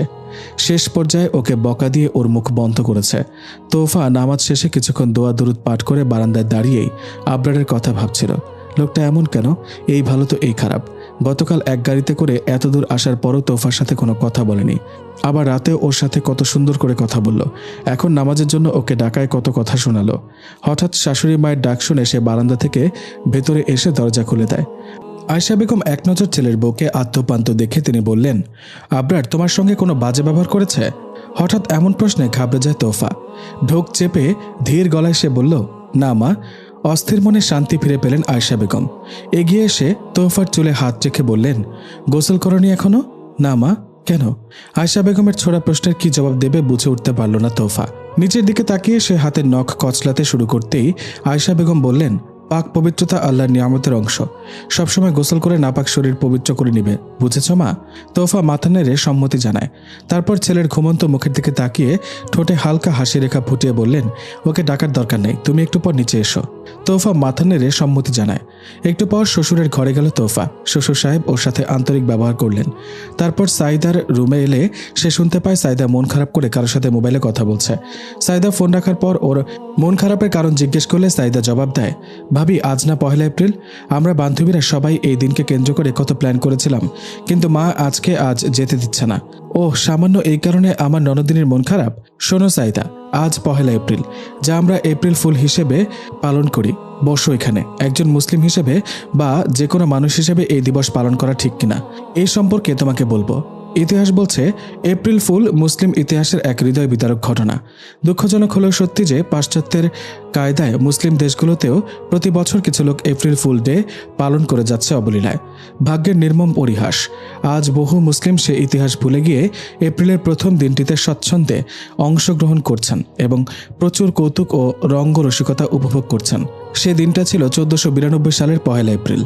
ইউরোপের বুকে খ্রিস্টান বাহিনী ধোঁকা দিয়ে শহরে প্রবেশ করে অসহায় মুসলিম নারী, পুরুষ এবং শিশুদের মসজিদের ভেতরে আটকে রাখে। পরে একযোগে শহরের সমস্ত মসজিদে আগুন লাগিয়ে বর্বর উল্লাসে মেতে ওঠে হায়নার দল। ভাগ্যের নির্মম পরিহাস, সেদিন স্পেনের কুখ্যাত ফার্ডিন্যান্ড আল্লাহর ঘর পবিত্র মসজিদের চারপাশে আগুন লাগিয়ে নৃশংসভাবে হাজার হাজার নিরপরাধ মুসলমানদের হত্যার মাধ্যমে বিশ্বাসঘাতকতার পরিচয় দেয় এবং গ্রানাডার রাজপথ রক্তে রঞ্জিত করে তাদের বলপূর্বক খ্রিস্টান বানায়। ফার্ডিন্যান্ড সেদিন আনন্দে আত্মহারা হয়ে বলেছিল, হায় মুসলমান, তোমরা এপ্রিলের বোকা। সেদিন থেকে এই দিবস পালিত হয়। এটা খুবই নির্মম ছিল। নিরপরাধী মানুষকে নির্মমভাবে পুড়িয়ে মেরেছে। হে মুসলিম, শুনতে কি পাও পুড়তে থাকা মানুষগুলোর আর্তনাদ? যদি শুনতে পাও তবে পালন করো না এই দিবস। মনে রেখো, ইসলাম কোনো গোত্রের পরিচয় নয়, এটা পূর্ণাঙ্গ জীবন বিধান। সকল অপরাধের জবাব দিতে হবে এক আল্লাহর কাছে। তুমি মানুষ মরার দিনকে উদযাপন করতে পারো না। যদি সত্য প্রকাশ করতে না পারো তবে চুপ থেকে মনে মনে প্রতিবাদ করো, কিন্তু মিথ্যার সাথে আপোষ করো না। ইসলামের আলোকে এপ্রিল ফুল সংস্কৃতি উদযাপনে 3টি বড় অপরাধ তথা কবিরা গুনাহ হলো: নাম্বার 1, মিথ্যা বলা। এপ্রিল ফুল উদযাপনের বড় উপাদান হলো মিথ্যা কথা বলা। মিথ্যা ছাড়া কোনোভাবেই এপ্রিল ফুল উদযাপন সম্ভব নয়। এই মিথ্যা হলো সব পাপের জননী। রাসূলুল্লাহ সাল্লাল্লাহু আলাইহি ওয়াসাল্লাম মিথ্যা সম্পর্কে হাদিসে পাকে ঘোষণা করেন, তোমরা মিথ্যা থেকে বেঁচে থাকবে, কারণ এই মিথ্যা মানুষকে জাহান্নামের দিকে নিয়ে যায়। বুখারী শরীফের হাদিস। মিথ্যাবাদী সম্পর্কে আল্লাহ বলেছেন, মিথ্যাবাদীর ওপর আল্লাহর লানত তথা অভিশাপ। প্রিয় নবী সাল্লাল্লাহু আলাইহি ওয়াসাল্লাম বলেছেন, সে ব্যক্তির জন্য ধ্বংস অনিবার্য যে ব্যক্তি মানুষের মাঝে মিথ্যা কথা বলে দুষ্টমি বা মজা করার জন্য। আবু দাউদ শরীফের হাদিস। নাম্বার 2, ধোঁকা দেওয়া বা প্রতারণা করা। এপ্রিল ফুল পালনে একজন অন্যজনের সঙ্গে মিথ্যার সঙ্গে সঙ্গে ধোঁকা ও প্রতারণামূলক কাজ করতে হয়, যা ইসলামের চরমভাবে ঘৃণিত ও দর্শনীয় কাজ। হাদিসে পাকে প্রিয় নবী সাল্লাল্লাহু আলাইহি ওয়াসাল্লাম বলেছেন, যে ব্যক্তি কারো সঙ্গে প্রতারণা করলো সে আমার উম্মত হতে পারে না। মুসলিম শরীফের হাদিস। নাম্বার 3, ইসলাম বিদ্বেষীদের অনুকরণ। বিজাতীয় কালচার বা সংস্কৃতি অনুসরণ ও অনুকরণ ইসলামে মারাত্মক অপরাধ, তা যদি হয় এপ্রিল ফুলের মতো মিথ্যা, ধোঁকা বা প্রতারণার মাধ্যমে উদযাপন করা আনন্দ উৎসব, তবে তা পালন করা কোনোভাবেই গ্রহণযোগ্য নয়। আল্লাহ তাআলা মুসলিম উম্মাহকে বিজাতীয় ঘৃণ্য মিথ্যা ও ধোঁকার সংস্কৃতি এপ্রিল ফুল থেকে বিরত থাকার তৌফিক দান করুন, আমিন। সাইদা অনুতপ্ত হয়ে বলল, ভাবি, সত্যি আমি এসব কিছু জানতাম না। শুভ সকাল ভাবি। তোফা পেছনের দিকে তাকিয়ে ওর দেবর তাজওয়ারকে দেখে মুখ নিচু করে ফেলে। তারপর সালাম দিয়ে সে তাড়াতাড়ি রুম ত্যাগ করে। তাজওয়ার ওর যাওয়ার পানে অবাক হয়ে তাকিয়ে রয়। মনে মনে ভাবে, এই মেয়েটি এমন কেন? যখনই ওনার সাথে আমি আগ বাড়িয়ে কথা বলতে যাই উনি আমাকে এড়িয়ে চলেন। বাবা, আমি কি বাঘ নাকি ভাল্লুক? আমায় উনি এত ভয় পান কেন? হঠাৎ করে কাঁধে কারো হাতের ছোঁয়ায় তাজওয়ার বাস্তবে ফিরে। ঠিক তখনই কানে এলো একটা মিষ্টি কণ্ঠস্বর, ছোট ভাইয়া, এই ছোট ভাইয়া। বোনের মিষ্টি কণ্ঠস্বর শুনে তাজওয়ার মুচকি হেসে জবাব দেয়, কি রে বুড়ি, একটু আগে না তোর মন খারাপ ছিল? আমার সাথে কথা বললে না, এই অল্প সময়ের ভিতরে আবার তোর ভিতরে এত চেঞ্জ, কাহিনী কি বলতো? ধ্যাত, ভাল লাগে না, তুমি সবসময় আমাকে বুড়ি কেন ডাকো? আমার বয়স মাত্র 18, আর তোমার ডাকে মনে হয় আমি 50 বছরের বুড়ি। আরে আমার লক্ষ্মী বনুরে, রাগ করে না। আচ্ছা যা, আর তোকে বুড়ি ডাকবো না। এখন আমার প্রশ্নের উত্তর দে। সাইদা তোফার বলার সব কথাগুলো তাজওয়ারকে বলল। তাজওয়ার নীরবে সাইদার সব কথা শুনল। বুঝলে ভাইয়া, এই জন্যই আমার মনটা আগের থেকে অনেক ভালো। আমিও জানতাম না রে। আচ্ছা সাইদা, ভাবি আমাকে সবসময় এড়িয়ে চলে কেন? ভালো করে দু একটা কথাও বলে না। ভাইয়া ভাবি পর্দাশীল মেয়ে, উনি পরপুরুষের সামনে বের হন না, কথা বলা তো দূরের কথা। তাই বলে আমার সামনে উনি বের হবেন না? আমি তো এই পরিবারের সদস্য আর ওনার ভাইয়েরই মতো। কি জানি কি চলে ওনার মনের মধ্যে উনিই ভালো জানেন, আমি এত কিছু জানি না ভাইয়া। আয়েশা বেগমের মন আজ বেশ ফুরফুরে। ছেলে আবরারকে দেখে মনের ফুরফুরে ভাবটা ঠোঁটের কোণে ধরা পড়ল। মুখ ভর্তি হাসি নিয়ে বললেন, শুভ সকাল বাবা, আয় বস এখানে, চা খাবি নাকি কফি খাবি? আবরার অলস পায়ে মায়ের কাছে গিয়ে বসলো। মায়ের কোলে মাথা রেখে বলল, কফি খাবো, তবে একটু পরে। আচ্ছা মা, তোমার মনটা কি আজ খুব ভালো? অবশ্যই, এত চমৎকার একটা দিনে সবারই মন ভালো থাকা উচিত। আবরার হাসলো। সোজা হয়ে বসে মায়ের দিকে তীক্ষ্ণ চোখে তাকালো। মায়ের এই হাসি মাখা মুখ দেখে কিছু বলতে গিয়েও বলল না। তার মনের সাথে যুদ্ধ করে মনের কথা মনের মধ্যে আটকে রাখলো। বড় একটা দীর্ঘশ্বাস ফেলে আনমনে চিন্তা করতে লাগলো। মনের গহীনে ভেসে বেড়ানো মেয়েটির সঙ্গে কোনো দিক দিয়েই মিল নেই তোফার। নিজের সহধর্মিনীর বেশে কোনোভাবেই সে বসাতে পারছে না তাকে। অস্থির লাগছে। বুকের ভেতরটায় অদ্ভুত এক কষ্ট হচ্ছে। হঠাৎ ছোট বোন সাইদার গলার স্বর শুনতে পেয়ে সামনের দিকে তাকাতেই দেখে সাইদা কফির মগ হাতে নিয়ে দাঁড়িয়ে আছে। কি হলো, নাও না ভাইয়া। ওহ, নিচ্ছি তো। এত জোরে চিল্লানির কি আছে? ভাইয়া কি হয়েছে, তোমার শরীর খারাপ নাকি? খুব ব্যথা করছে মাথা। চোখ জোড়া বুঝে বোনকে উদ্দেশ্য করে বলল, একটু মাথাটা টিপে দিবি? মাথার ব্যথাটা অসহ্য লাগছে। মাথা টিপে দিলে কি পাবো আমি? বিনামূল্যে আমি কোনো কাজ করব না। রাতে ফুচকা খাওয়াবো, হবে? চোখ মুখ কুচকে সাইদা বলল, শুধুই ফুচকা? তাহলে আবার কি লাগে শুনি? সামান্য মাথা টিপে দিতেও তুই পারিশ্রমিক চাইছিস? আজীব। পারিশ্রমিক বলছো কেন? এগুলো হচ্ছে বোনের প্রতি ভাইয়ের ভালোবাসা। আবরারের পাশে বসে মাথায় হাত বুলিয়ে দিতে দিতে আবারও বলল, এর পরের বার আসার সময় আমার জন্য দামি একটা ল্যাপটপ আনবে। এসব ছোটখাটো গিফটে আমার চলবে না। আমি কি এখনো খোকি নাকি? আবরার পরম শান্তিতে চোখ জোড়া বুঝে হালকা হেসে বলল, আচ্ছা, আরেকবার যখন আসবো তখন নিয়ে আসবো। এবার খুশি তো? সাইদা ভাইয়ের গালে টুপ করে চুমু দিয়ে আহ্লাদি কণ্ঠে বলে, আমার লক্ষ্মী ভাইয়া। হয়েছে হয়েছে, এখন আমাকে উঠতে দে, পাগলি একটা। দুপুর নাগাদ পুরো বাড়িতে এক উৎসব মুখর পরিবেশের সৃষ্টি হয়। ওয়ালিমাতে আসা অতিথিরা সবাই তোফাকে দেখে নানানজন নানান কথা বলাবলি করে।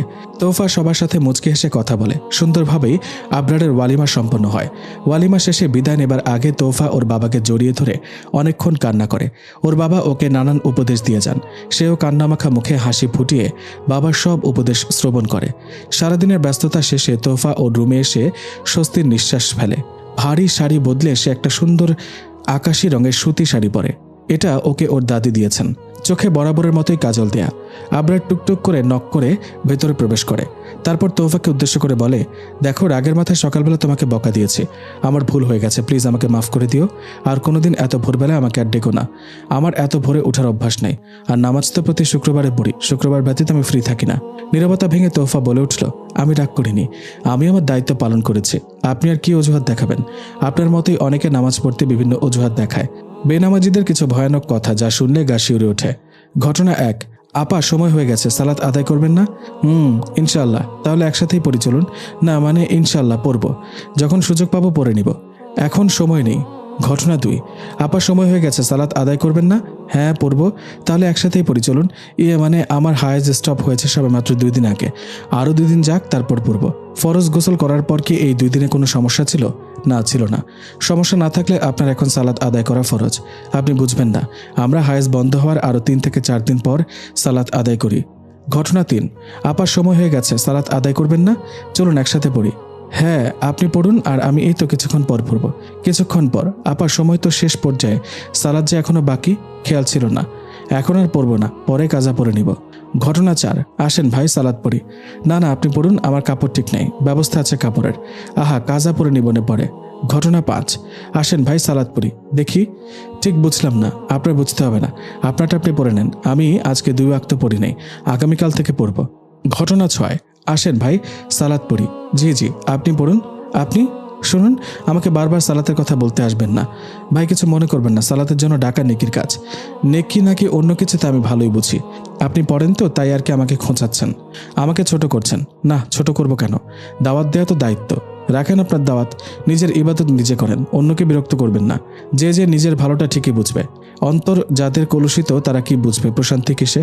বেমালুম জীবন কাটিয়ে দিবে নফসের বন্দেগী করে। তাই বলে জান্নাতীরা প্রশ্ন করবে, কিসে তোমাদের জাহান্নামে প্রবেশ করালো? জাহান্নামীরা বলবে, আমরা সালাত আদায়কারীদের অন্তর্ভুক্ত ছিলাম না। সূরা আল মুদাসসির আয়াত 42-43।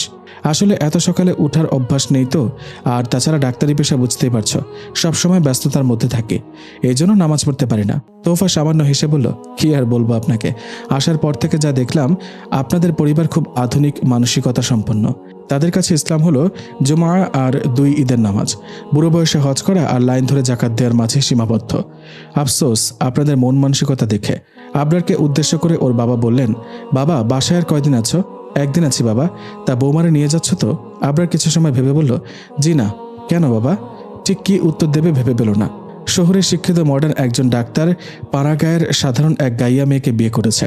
তার সোসাইটির লোকেরা তাকে কখনো ভালো চোখে দেখবে না। সকলের চোখে তাকে নিয়ে যে সম্মান ছিল তা হারিয়ে যাবে। তাকে নিয়ে নানান আলোচনা হবে, সমালোচনা হবে, হাসাহাসি করবে সকলে। এমনকি তার পেশাগত দিকেও এর প্রভাব পড়বে। তাছাড়াও তার স্ট্যাটাস পজিশন কোনো একটার সাথেও যায় না তোফার। আর না তোফা সেখানে নিজেকে মানিয়ে নিতে পারবে। তোফা যে পরিবেশে বড় হয়েছে, তার চাল চলন যেরকম, তার কাছে কি প্রত্যাশা করবে সে? প্রত্যাশার মানেই হয়তো জানা নেই তার। তুমি থাকবে ওখানে আর বউ থাকবে এখানে, এটা কেমন কথা? ভাতের প্লেট থেকে হাত উঠিয়ে বাবার দিকে তাকিয়ে কিছুটা সাহস নিয়ে বলল, বাবা, এই বিষয়ে আমাকে জোর করবেন না প্লিজ। আপনাদের যথেষ্ট সম্মান করেই আমি এই বিয়েটা করেছি, কিন্তু তাই বলে আপনাদের সব আবদার আমি মেনে নিতে পারবো না। আমারও কিছু স্বাধীনতা আছে। তুমি যা বলেছো আরেকবার বলো। তোমার সাহস দেখে আমি অবাক হচ্ছি। আশরাফ হোসেন তার মেজাজের সাথে তার গলার স্বর বাড়িয়ে বললেন, তোমাকে আবারও বলছি, তুমি বৌমাকে নিবে কিনা? বাবা, একটু বোঝার চেষ্টা করো। ও নিজেও সেখানে ওরকম পরিবেশে কমফোর্টেবল ফিল করবে না। তার চেয়ে ও এখানে থাকুক, ও ভালো থাকবে, তোমাদেরও দেখাশোনা হবে। শফিক আহমদ ছেলের কথায় পাত্তা না দিয়ে আবারও বললেন, এই শেষবার ভালো করে বলছি, বৌমাকে নিবে কিনা? জি, নিব। কিছুক্ষণ নীরব থেকে লম্বা একটি দীর্ঘশ্বাস ফেলে মায়ের দিকে তাকিয়ে আবরার কথাটি বলেই উঠে পড়ল টেবিল থেকে। আয়েশা বেগম ছেলের যাওয়ার দিকে তাকিয়ে রইলেন। কালকে আবরার ঢাকার উদ্দেশ্যে রওনা দেবে, তাই তুমি সবকিছু গোছানো শুরু করে দাও। যাও। শাশুড়ির কথা শুনে তোফা রুমে এসে সব কিছু গোছানো শুরু করে। আবরার খাওয়া ছেড়ে সেই যে বেরিয়েছে, ফেরার নাম নেই। দুশ্চিন্তায় তোফার মুখ শুকিয়ে গেছে। বারবার সে আল্লাহর কাছে ওর সালামতির জন্য দোয়া করছে। রাত প্রায় 1টার সময় আবরার ফিরে আসে। তোফা আল্লাহর দরবারে শুকরিয়া আদায় করে। পাখির কিচিরমিচির শব্দে ঘুম ভেঙে যায় তোফার। দীর্ঘদিনের অভ্যাস ফজরের আগে আগে ঘুম ভাঙা। আজ একটু দেরিতে ভাঙল। গতকাল দেরিতে ঘুমানোর ফলে আজ ঘুম ভাঙতে একটু দেরি হয়েছে। ঘুম ভাঙার পর আস্তে ধীরে সে বাথরুমে গিয়ে অজু করে বের হয়। তারপর অভ্যাসবশত আবরারকে ডাক দিয়ে তুলতে ব্যর্থ হয়। নিজেই একা একা নামাজ পড়ে নেয়। আর হাতে গোনা মাত্র কয়েকটি দিন, তারপরে চলে আসবে সকল পাপ ধুয়ে মুছে যাবার মাস, রমজান মাস। তোফা একটি তালিকা তৈরি করে নিল রমজান মাসের। রমজান মাসে মুমিন মুমিনাদের দৈনন্দিন কর্মসূচি: রহমতের মাস, বরকতের মাস, কল্যাণের মাস, ক্ষমার মাস, কোরআনের মাস, মাহে রমজান আমাদের মাঝে আগত প্রায়। এ মাসে জান্নাতের দরজাগুলো খুলে দেওয়া হয়, জাহান্নামের দরজাগুলো বন্ধ করে দেওয়া হয়। কিন্তু আমরা কি রমজানের এই মহামূল্যবান সময়গুলোকে যথাযথভাবে কাজে লাগানোর প্ল্যান করছি? আমরা একটি তালিকা তৈরি করি যেন এই মাসের প্রতিটি মুহূর্তে নেকি করিয়ে আখিরাতের জন্য সঞ্চয় করে রাখতে পারি। ফজরের পূর্বে নাম্বার 1, আল্লাহর দরবারে তাওবা, ইস্তেগফার ও দোয়া। কারণ মহান আল্লাহ প্রত্যেক রাতের শেষ তৃতীয়াংশে পৃথিবীর আকাশে অবতরণ করে বলেন, কে আছে আমার কাছে দোয়াকারী, আমি তার দোয়া কবুল করব। মুসলিম শরীফের হাদিস। নাম্বার 2, সাহরি করা। নবী সাল্লাল্লাহু আলাইহি ওয়াসাল্লাম বলেন, সাহরি খাও, কারণ সাহরিতে বরকত আছে।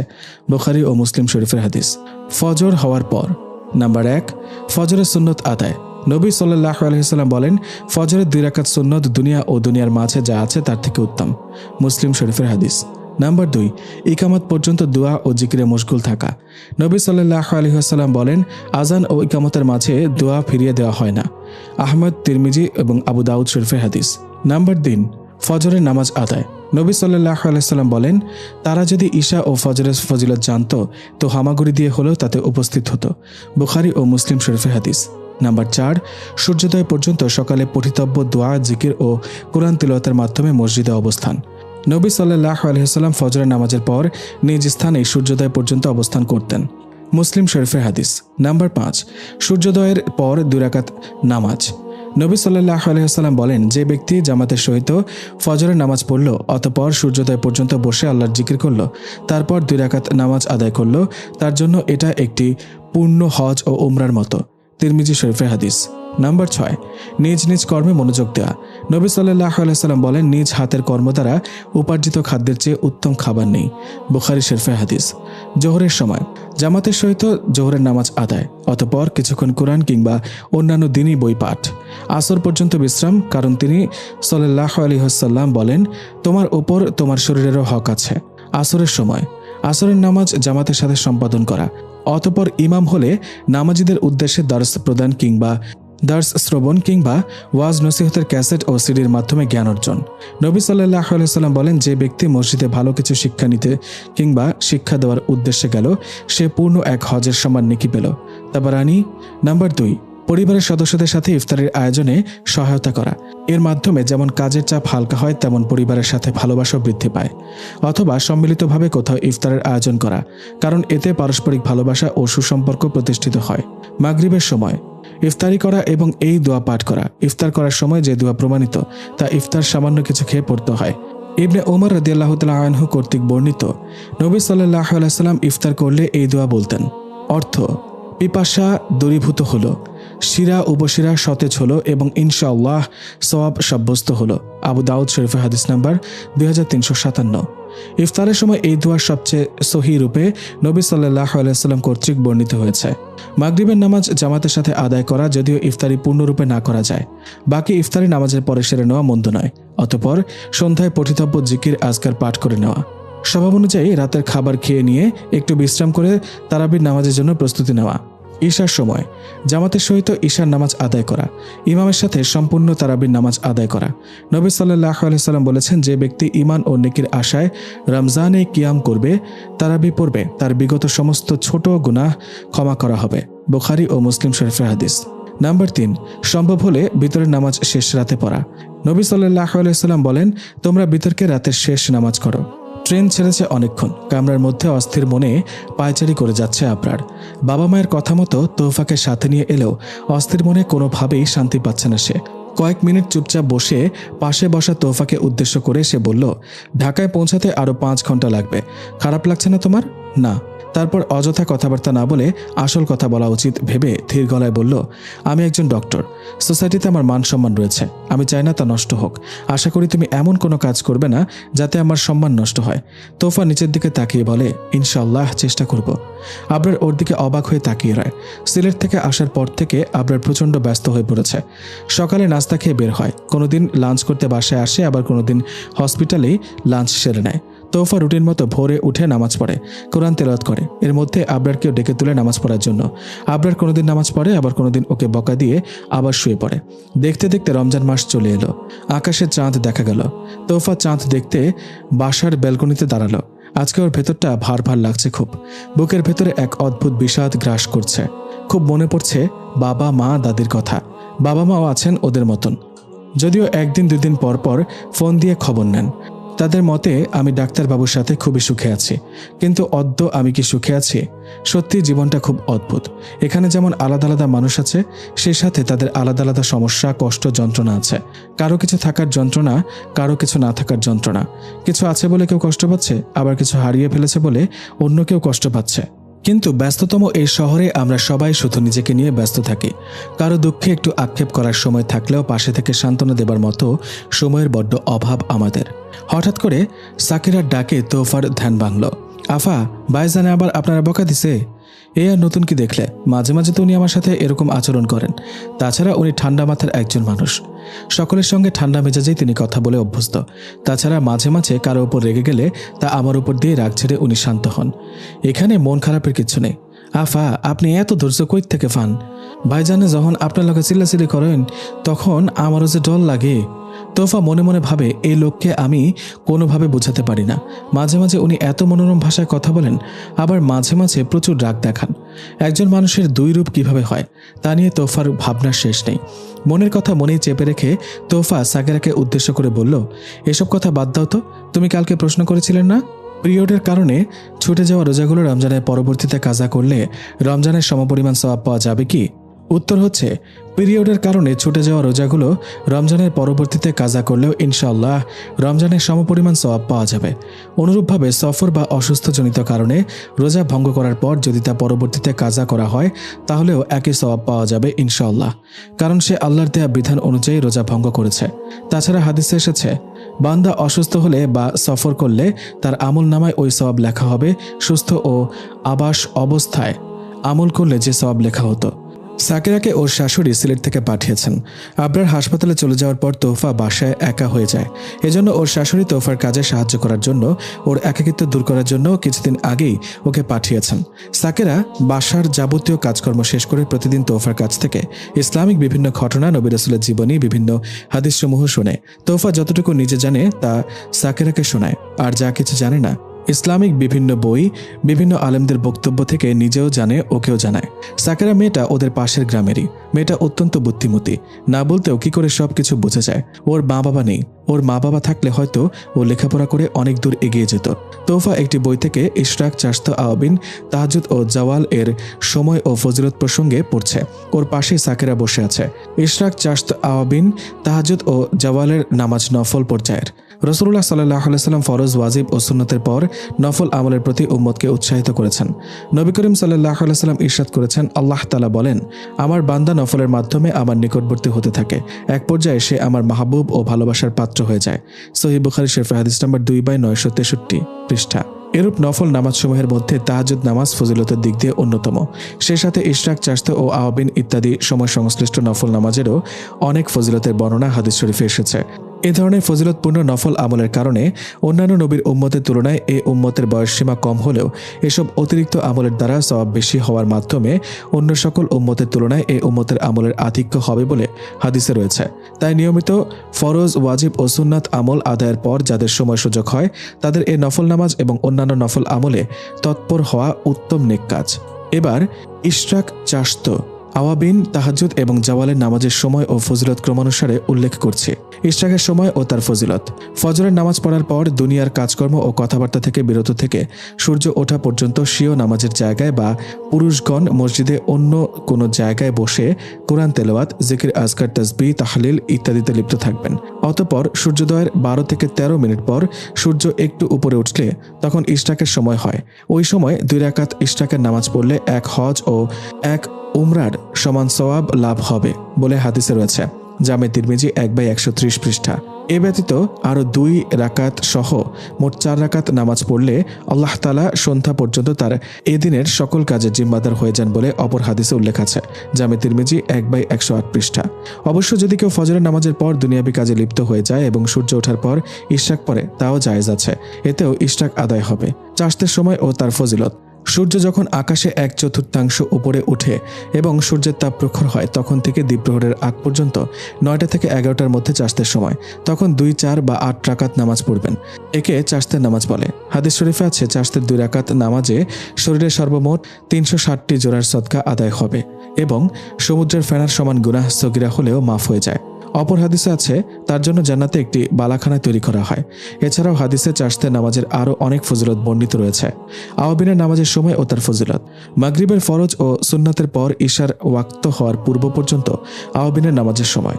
এ সময়ে নফলের নিয়তে কমপক্ষে 6 রাকাত, ঊর্ধ্বে 20 রাকাত পর্যন্ত এ নামাজ পড়া যায়। এ নামাজকে আওয়াবিনের নামাজ বলে। হাদিস শরীফে বর্ণিত আছে যে ব্যক্তি মাগরিবের সুন্নাতের পর 6 রাকাত নফল নামাজ পড়বে সে 12 বছর ইবাদতের সমান সওয়াব লাভ করবে। জামে তিরমিজি 1/98 পৃষ্ঠা। তাহাজ্জুদ নামাজের সময় ও তার ফজিলত। নফল নামাজ সময়ের মধ্যে সবচেয়ে গুরুত্বপূর্ণ হচ্ছে তাহাজ্জুদ নামাজ। 5 ওয়াক্ত নামাজ ফরজ হওয়ার পূর্বে এ নামাজ ফরজ ছিল, পরবর্তীতে তা নফল গণ্য হয়। এ নামাজ সম্পর্কে নবী করিম সাল্লাল্লাহু আলাইহি ওয়াসাল্লাম ইরশাদ করেন, ফরজ নামাজের পর শ্রেষ্ঠ নামাজ হলো রাতের নামাজ তাহাজ্জুদ। জামে তিরমিজি 1/99 পৃষ্ঠা। শেষ রাতে ত্রিপ্রহরের সময়, সাহারির সময় থেকে সুবহে সাদিকের পূর্ব পর্যন্ত এ নামাজের সময়। তবে দিনের কঠোর পরিশ্রমে যাদের শেষ রাতে ওঠা অনিশ্চিত হয় তারা ঈশার পর ঘুমানোর পূর্বে তাহাজ্জুদের নিয়তে 2 থেকে 4 রাকাত নামাজ পড়ে নিতে পারেন। এরপর সম্ভব হলে আবার শেষ রাতে উঠে তাহাজ্জুদ পড়বেন। আর তখন না উঠতে পারলে প্রথম রাত্রি সেই নামাজের কারণে তাহাজ্জুদের ফজিলত থেকে একেবারে মাহরুম হবেন না আশা করি। জাওয়ালের সময় ও তার ফজিলত। জাওয়ালের নামাজ একটি ফজিলতপূর্ণ নফল নামাজ। এ নামাজ দুপুরে সূর্য পশ্চিম দিকে ঢলে পড়ার সাথে সাথে আদায় করতে হয়। যেমন নামাজের স্থায়ী সময়সূচি ক্যালেন্ডারে জোহরের যে শুরু ওয়াক্ত দেওয়া হয় সেটাই হলো সূর্য ঢলার সময়। সে সময় হওয়ার সাথে সাথে জাওয়ালের নামাজ হিসেবে 4 রাকাত নফল নামাজ পড়তে হয়। এ সময়ের নামাজের ফজিলত হলো এ সময় আল্লাহ তাআলা আসমানের সব দরজা খুলে দেন এবং আসানির সাথে সব ইবাদত বন্দিগি ও দোয়া কবুল হয়। জামে তিরমিজি 478 নম্বর হাদিস। সাকেরা মুগ্ধ হয়ে তোফার কথাগুলো শুনে উঠে পড়ল। তা না হলে ইফতারের রান্নায় দেরি হয়ে যাবে। হঠাৎ কলিং বেলের শব্দ শুনে তোফা রান্নাঘর থেকে এগিয়ে এসে দরজা খুলে দেয়। আবরার ফোনে কথা বলতে বলতে ফ্ল্যাটে ঢুকে। কাল তাহলে দেখা হচ্ছে, ওকে বাই। কল কেটে হাতে থাকা প্যাকেটটি তোফার হাতে দিয়ে বলল, কাল আমার এক বন্ধু আর তার বউ আসবে। এই প্যাকেটটিতে একটি শাড়ি আছে, কালকে ওটা পরে ওদের সামনে যেও, কিন্তু বাইরের পুরুষের সামনে। তোফার কথাটা সম্পূর্ণ করার আগেই আবরার বলে উঠল, প্লিজ তোফা, আনকালচারদের মতো কথা বলো না। বড় তো হয়েছ গ্রামে, সমাজ বলতে কি বোঝায় সেটা কি তুমি বুঝো? তারা বাসায় আসবে নতুন বউ দেখতে, তোমার সাথে পরিচিত হতে, একটু গল্প করতে। আর তুমি? তোফা আর বেশি কিছু বলার সাহস পায়নি, কারণ আবরার একবার রেগে গেলে ওর হুঁশ থাকে না। সকালেও এই বিষয়ে ওর সাথে রাগারাগি করেছে, তাই তোফা আর কথা বাড়ায়নি। রাতে আবরার তোফাকে উদ্দেশ্য করে বলে, আমাকে একটু আদা চা করে দিতে পারবে? হ্যাঁ, আপনি রুমে যান, আমি নিয়ে আসছি। তোফা চা নিয়ে গিয়ে দেখলো আবরার বারান্দায় বসে আছে। চারিদিকে বিরাজ করছে শুনশান নীরবতা। মেঘে আচ্ছন্ন আকাশে চাঁদের কণাটা আবছা হয়ে উঠেছে। সেদিকে তাকিয়ে আবরার দীর্ঘশ্বাস ফেলে ধোঁয়া ওঠা চায়ের কাপে চুমুক দেয়। রাতের নিস্তব্ধতা কাটিয়ে তোফা কিছু বলতে যাবে তার আগেই আবরার ওকে বলল গিয়ে শুয়ে থাকতে। জীবনের কঠিন একটি সত্যের মুখোমুখি দাঁড়িয়ে আবরার হাঁপিয়ে উঠেছে। 28 বছরের এই জীবনকে তার অনর্থক ঝামেলা মনে হচ্ছে। চিন্তার জগতে বিচরণ করতে করতেই চোখ জোড়া লেগে এসেছিল আবরারের। এমন সময় সাহরি খাওয়ার জন্য তোফার ডাকে ওর ঘুম ভাঙে। সেহরি খাওয়া হলো রমজানের আরেকটি উৎসব। ঘুম থেকে উঠে তাহাজ্জুদ পড়ে মা, বাবা, দাদি, ভাইদের সাথে সেহরি খাওয়ার কথা তোফার খুব মনে পড়ছে। কখনো কখনো ও ঘুম থেকে উঠতই না, বাবা ভাই এসে ওকে আদর করে ঘুম থেকে তুলে নিয়ে যেতেন। তোফার সেই দিনগুলোর কথা খুব মনে পড়ছে। এই রমজানের ইফতারে মায়ের হাতে সে মুখরোচক খাবার আর খাওয়া হচ্ছে না। এখানে অতি দামি ইফতার থাকলেও মায়ের হাতের ইফতারের মতো স্বাদ, মন মাতানো ঘ্রাণও পাওয়া যায় না। রোজার নিয়ত হলো আরেক ইবাদত। রোজার নিয়ত, নাওয়াইতু আন আসুম্মা গাদাম মিন শাহরি রমাদান আল মুবারক ফারদাল্লাকা ইয়া আল্লাহ ফাতাকাব্বাল মিন্নি ইন্নাকা আনতাস সামিউল আলিম। ইফতারের সময়ে তোফাদের বাড়িতে বেশ একটা উৎসবের মতো পরিবেশে তৈরি হতো। ইফতারের শুকনো খাবার খাওয়া অতি উত্তম। খিচুড়ি কিংবা পোলাও, ছোলা ভাজা, ডালের বড়া, আলুর চপ, বেগুনি, নিমকি, পেঁয়াজু, জিলাপি ইত্যাদি নানান মুখরোচক জিহ্বায় পানি আসা খাবার মা সারা বিকেলে নিজ হাতে বানিয়ে গরম গরম পরিবেশন করাতেন। খেজুর দিয়ে প্রথমে ইফতার করা হতো এবং সাথে সাথে নানা রকম শরবত থাকতো। ইফতারের দোয়া, আল্লাহুম্মা লাকা সুমতু ওয়া আলা রিজকিকা ওয়া আফতারতু বিরহমাতিকা ইয়া আরহামার রাহিমিন। অর্থ, হে আল্লাহ, আমি তোমারই সন্তুষ্টির জন্য রোজা রেখেছি এবং তোমারই দেয়া রিজিকের মাধ্যমে ইফতার করছি। কলিং বেলের শব্দ শুনে আবরার এগিয়ে গিয়ে দরজা খুলে দেয়। হেই দোস্ত, ভালো আছিস? আছি একরকম। এতক্ষণে তোদের আসার সময় হলো। ও ভাবি, আপনি ভালো আছেন? আমি তো সবসময় ভালো থাকি। শুনলাম আপনি নাকি গ্রাম থেকে মেয়ের দেখে বিয়ে করেছেন। কিছুটা ঠাট্টার স্বরে বলল। চোয়াল শক্ত হয়ে এলো আবরারের। কিছু বলতে যেও সে আর কিছু বলল না। এখানে বলার কি আছে, এটা তো সত্যি। কি হলো ভাই, ভেতরে যেতে দিবেন না? আসুন। কই আপনার মেসেজ, ডাকুন না তাকে, একটু দেখা সাক্ষাৎ করে যাই। ভাই, তোমরা তো পুরুষ মানুষ, যার যার কাজে বেরিয়ে যাও, আর বাড়িতে বসে পচে পচে মরতে হয় আমাদের। কথা বলার মতো কাউকে পাই না। আবরার ওদেরকে বসতে দিয়ে ভেতরে রুমে চলে যায়।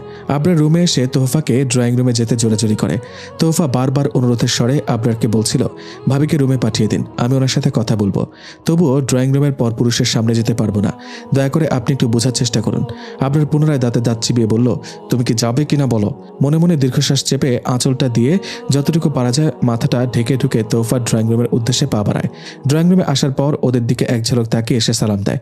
ওরা দুজন একযোগে তার দিকে তাকিয়ে আছে দেখে তোফার মনে হলো ওর দম বন্ধ হয়ে আসছে। ওর বন্ধু আরাফ তো বলেই ফেলল, ভাবি তো খুবই কিউট রে আবরার, গ্রাম থেকে খাঁটি রত্ন এনেছিস। ভাবির মধ্যে কোনো কৃত্রিমতা নেই, একেবারে ন্যাচারাল সুন্দর। আগে যদি জানতাম তাহলে আমি গ্রামে বিয়ে করতাম। ওর বউ সারা রাগে চোখে ওর দিকে তাকালে ও প্রসঙ্গ পাল্টিয়ে অন্য প্রসঙ্গে চলে যায়। তোফা এসব কথা শুনে লজ্জায় মুখ নামিয়ে ফেলল। মনে মনে সে আস্তাগফিরুল্লাহ পড়তে লাগলো। তারই বা কি করার আছে, স্বামীর আদেশের কাছে সে নিরুপায় হয়েই এখানে এসেছে। কিছু সময় পুতুলের মতো ওদের সামনে বসে থেকে মাথা ব্যথার অজুহাত দেখিয়ে সে উঠে আসে, কারণ এরকম পরিবেশের সাথে সে অভ্যস্ত নয়। আরাফের বউ সারার আবরারের সাথে কথা বলার বচন ভঙ্গি দেখে তোফা তো অবাক। ও এত গায়ে পড়া স্বভাবের মেয়ে মনে হয় আর দ্বিতীয়টি দেখেনি। রুমে এসে তোফা স্বস্তির নিঃশ্বাস ফেলে। রাতে বন্ধুকে বিদায় দিয়ে আবরার ঘরে এসে তোফাকে উদ্দেশ্য করে বলল, ওরা তোমার সাথে ছবি তুলতে চাইলো, তুমি ছবি তুললে না, ওদের সাথে ভালোভাবে কথাও বললে না। ইফতারের সময় তুমি ওখানে একটা বারের জন্য গেলে না। সাকেরাকে দিয়ে সবকিছু সার্ভ করালে আর নিজে একা একা রুমে এসে ইফতার করলে। তুমি যখন স্কুল কলেজে গিয়েছো তখন কি কোনো ছেলের সাথে কথাবার্তা বলনি? আজ যে বড় ধোয়া তুলসী পাতা সাজলে। তোফা নীরবে সব কথাগুলো শুনে বালিশে মাথা রেখে কাঁদতে লাগলো। আবরার ক্লান্ত হয়ে বারান্দায় চলে গেল। কিছুক্ষণ পর ধীর পায়ে বিছানার দিকে এগিয়ে এসে কয়েকবার তোফাকে ডাকলো সে। তবে অপর পাশ থেকে কোনো জবাব না পেয়ে দীর্ঘশ্বাস ছেড়ে ঘরের আলো নিভিয়ে তোফার পাশে এসে শুয়ে পড়ে। মনে মনে চিন্তা করে সে কেন সামান্য কোনো কারণে তোফার উপর রাগ দেখায়। সে কেন তোফার সাথে স্বাভাবিক আচরণ করতে পারে না। গ্রামের মেয়ে এ কারণে নাকি মডার্ন না হয়ে পর্দাশীল বলে। জবাবে বুক চিরে একটি দীর্ঘশ্বাস বেরিয়ে এলো আবরারের। ভুল ভাবছে সে তোফাকে নিয়ে। মেয়েটির নিষ্পাপ চেহারা, ডাগর ডাগর দু চোখের চাহনিতে মায়া হয় তার। আর ভাবতে পারছে না সে। হঠাৎ করে কাঁধে কারো হাতের ছোঁয়ায় ভাবনা থেকে বাস্তবে ফিরে সে। ঠিক তখনই কানে এলো তোফার মিষ্টি কণ্ঠ, শুনুন। আবরার মনে মনে চিন্তা করে, একটু আগেও ওকে কত কথা শোনালাম, আর সে কিনা সব কিছু ভুলে আমার সাথে রাগ করা দূরের কথা মিষ্টি কণ্ঠে কথা বলছে। মেয়েটা এত ধৈর্যশীল। আচ্ছা, আপনি যে ইফতারের নানা আইটেমের ছবি ফেসবুকে শেয়ার করলেন, এটা করা কি ঠিক? আবরার তোফার দিকে ফিরে বলল, তোমার কথাটি ঠিক বুঝলাম না। শুনুন, ইফতারি তৈরি, ইফতারের নানা আইটেম আর ইফতার পার্টির বিভিন্ন ছবি ফেসবুকে শেয়ার দেওয়া কি ঠিক? উত্তর হচ্ছে, ফেসবুকে এসব ছবি প্রচার প্রসার করার উদ্দেশ্য কি? আমাদের জানা দরকার যে মানুষকে ইফতার খাওয়ানো অত্যন্ত গুরুত্বপূর্ণ ইবাদত। কারণ হাদিসে এসেছে, যে ব্যক্তি কোনো রোজাদারকে ইফতার করায় সে ব্যক্তি সমপরিমাণ সওয়াবের অধিকারী হয়। অনুরূপভাবে ইফতারি তৈরি করাও নেকির কাজ, এর মাধ্যমে একটি ইবাদত পালনে সহায়তা করা হয়। এ কারণে এতেও সওয়াব রয়েছে ইনশাআল্লাহ। কিন্তু দিনই উদ্দেশ্য ছাড়া লোক দেখানোর জন্য এই সব বিষয় ফেসবুকে প্রচার করলে তা রিয়া বা লোক দেখানো আমল হিসেবে গুনাহগার হওয়ার সম্ভাবনা রয়েছে। মূলত যারা ফেসবুকে এসব আপলোড দেয় তারা কিছু লাইক, শেয়ার আর কমেন্ট পাওয়ার আশায় থাকে, যার কারণে তারা কিছুক্ষণ পরপর টাইমলাইন চেক করতে থাকে, আর পর্যাপ্ত লাইক বা কমেন্ট না পেলে তাদের মন খারাপ থাকে। তাহলে এগুলো রিয়া হতে বাকি থাকলো কোথায়? সুতরাং এসব অসুস্থ মানসিকতা থেকে বের হয়ে কেবল আল্লাহর সন্তুষ্টির জন্য মহিমান্বিত মাহে রমজানে যথাসম্ভব নিভৃতে এসব ইবাদত করা দরকার। তাহলে আল্লাহর সন্তুষ্টি অর্জন করার পাশাপাশি আখিরাতে লাভ করা যাবে অবারিত সওয়াব। কিন্তু এগুলোর পেছনে দুনিয়াবি কোনো উদ্দেশ্য থাকলে এ সকল কর্মকাণ্ড শুধু নিষ্ফল হবে না, বরং তা রিয়া বা ছোট শিরকের রূপান্তরিত হয়ে তাদের জন্য আখিরাতে ধ্বংসাত্মক পরিণতি ডেকে আনবে। আল্লাহ আমাদের ক্ষমা করুন, আমিন। আব্দুল্লাহিল হাদি বিন আব্দুল জলিল। রমজান হলো বছরের শ্রেষ্ঠতম মাস, অসংখ্য নিয়ামত ও অবারিত সুযোগ সমৃদ্ধ মহিমান্বিত মাস এটি। এ মাসে অধিক পরিমাণে নেক আমল করার জন্য প্রস্তুতিমূলক 10টি টিপস। রমজান মাসে আমরা কিভাবে ভালো আমল করার জন্য পূর্ব প্রস্তুতি নিতে পারি? উত্তর হচ্ছে, মাহে রমজান মূলত গুনাহ মোচন, তাকওয়া অর্জন, চরিত্র সংশোধন, নিজেকে পরিবর্তন এবং বিভিন্ন ধরনের নেকির কাজ করে আমলনামা ভরে নেওয়ার অফুরন্ত সম্ভাবনাময় মাস। ঈমানদার ব্যক্তিগণ এই মাসের প্রতিটি মুহূর্তকে সৎ কর্মে ব্যয় করার জন্য প্রস্তুতি গ্রহণ করে থাকে। নিম্নে রমজানুল মোবারকে অধিক পরিমাণে নেকি উপার্জনের 10টি টিপস প্রদান করা হলো। নাম্বার 1, অতীত জীবনের পাপাচার ও অন্যায় অপকর্মের জন্য খাঁটি অন্তরে আল্লাহর দরবারে তওবা করা। রমজানে রোজা রাখার ব্যাপারে অন্তরে মজবুত নিয়ত করা এবং এজন্য মহান রবের নিকট তৌফিক কামনা করে দোয়া করা। রমজানের আগমনে আনন্দিত হওয়া। পূর্বে রোজা বাকি থাকলে তা আগামী রমজান মাস আসার পূর্বে কাজা করে নেওয়া। রোজার বিধিবিধান সম্পর্কে পর্যাপ্ত জ্ঞান অর্জন করা। রমজান আসার পূর্বে যথাসম্ভব দুনিয়াবী কর্মব্যস্ততা কমিয়ে ফেলা। শাবান মাসে নফল সিয়াম পালন করা। শাবান মাস থেকে কোরআন তেলাওয়াত শুরু করা। রমজান মাসে রোজাদারদেরকে ইফতার করানো, দাওয়াতি কাজ করা, জাকাত আদায় যদি তা আদায় করার ইচ্ছা থাকে সহ বিভিন্ন ধরনের নেকির কাজ করার জন্য অগ্রিম প্রস্তুতি নেওয়া। রমজানে মক্কায় এসে উমরা আদায় করার এবং সেই সাথে মক্কার মসজিদে হারাম অথবা মসজিদে নববী অথবা এলাকার জুমার মসজিদে ইতিকাফের প্রস্তুতি নেওয়া। আল্লাহ তৌফিক দান করুন। চারিদিকে পাখির কিচিরমিচির শব্দ। পাখিদের সাথে সাথে তোফার জন্য নতুন এক সকাল আর নতুন এক আশার সূচনা হতে চলেছে। আজ আশা, ভরসা, সুখ সবই তোফার কপালে ধরা দিয়েছে। এই সকালের আলোর জন্য সে কত দোয়া করেছে।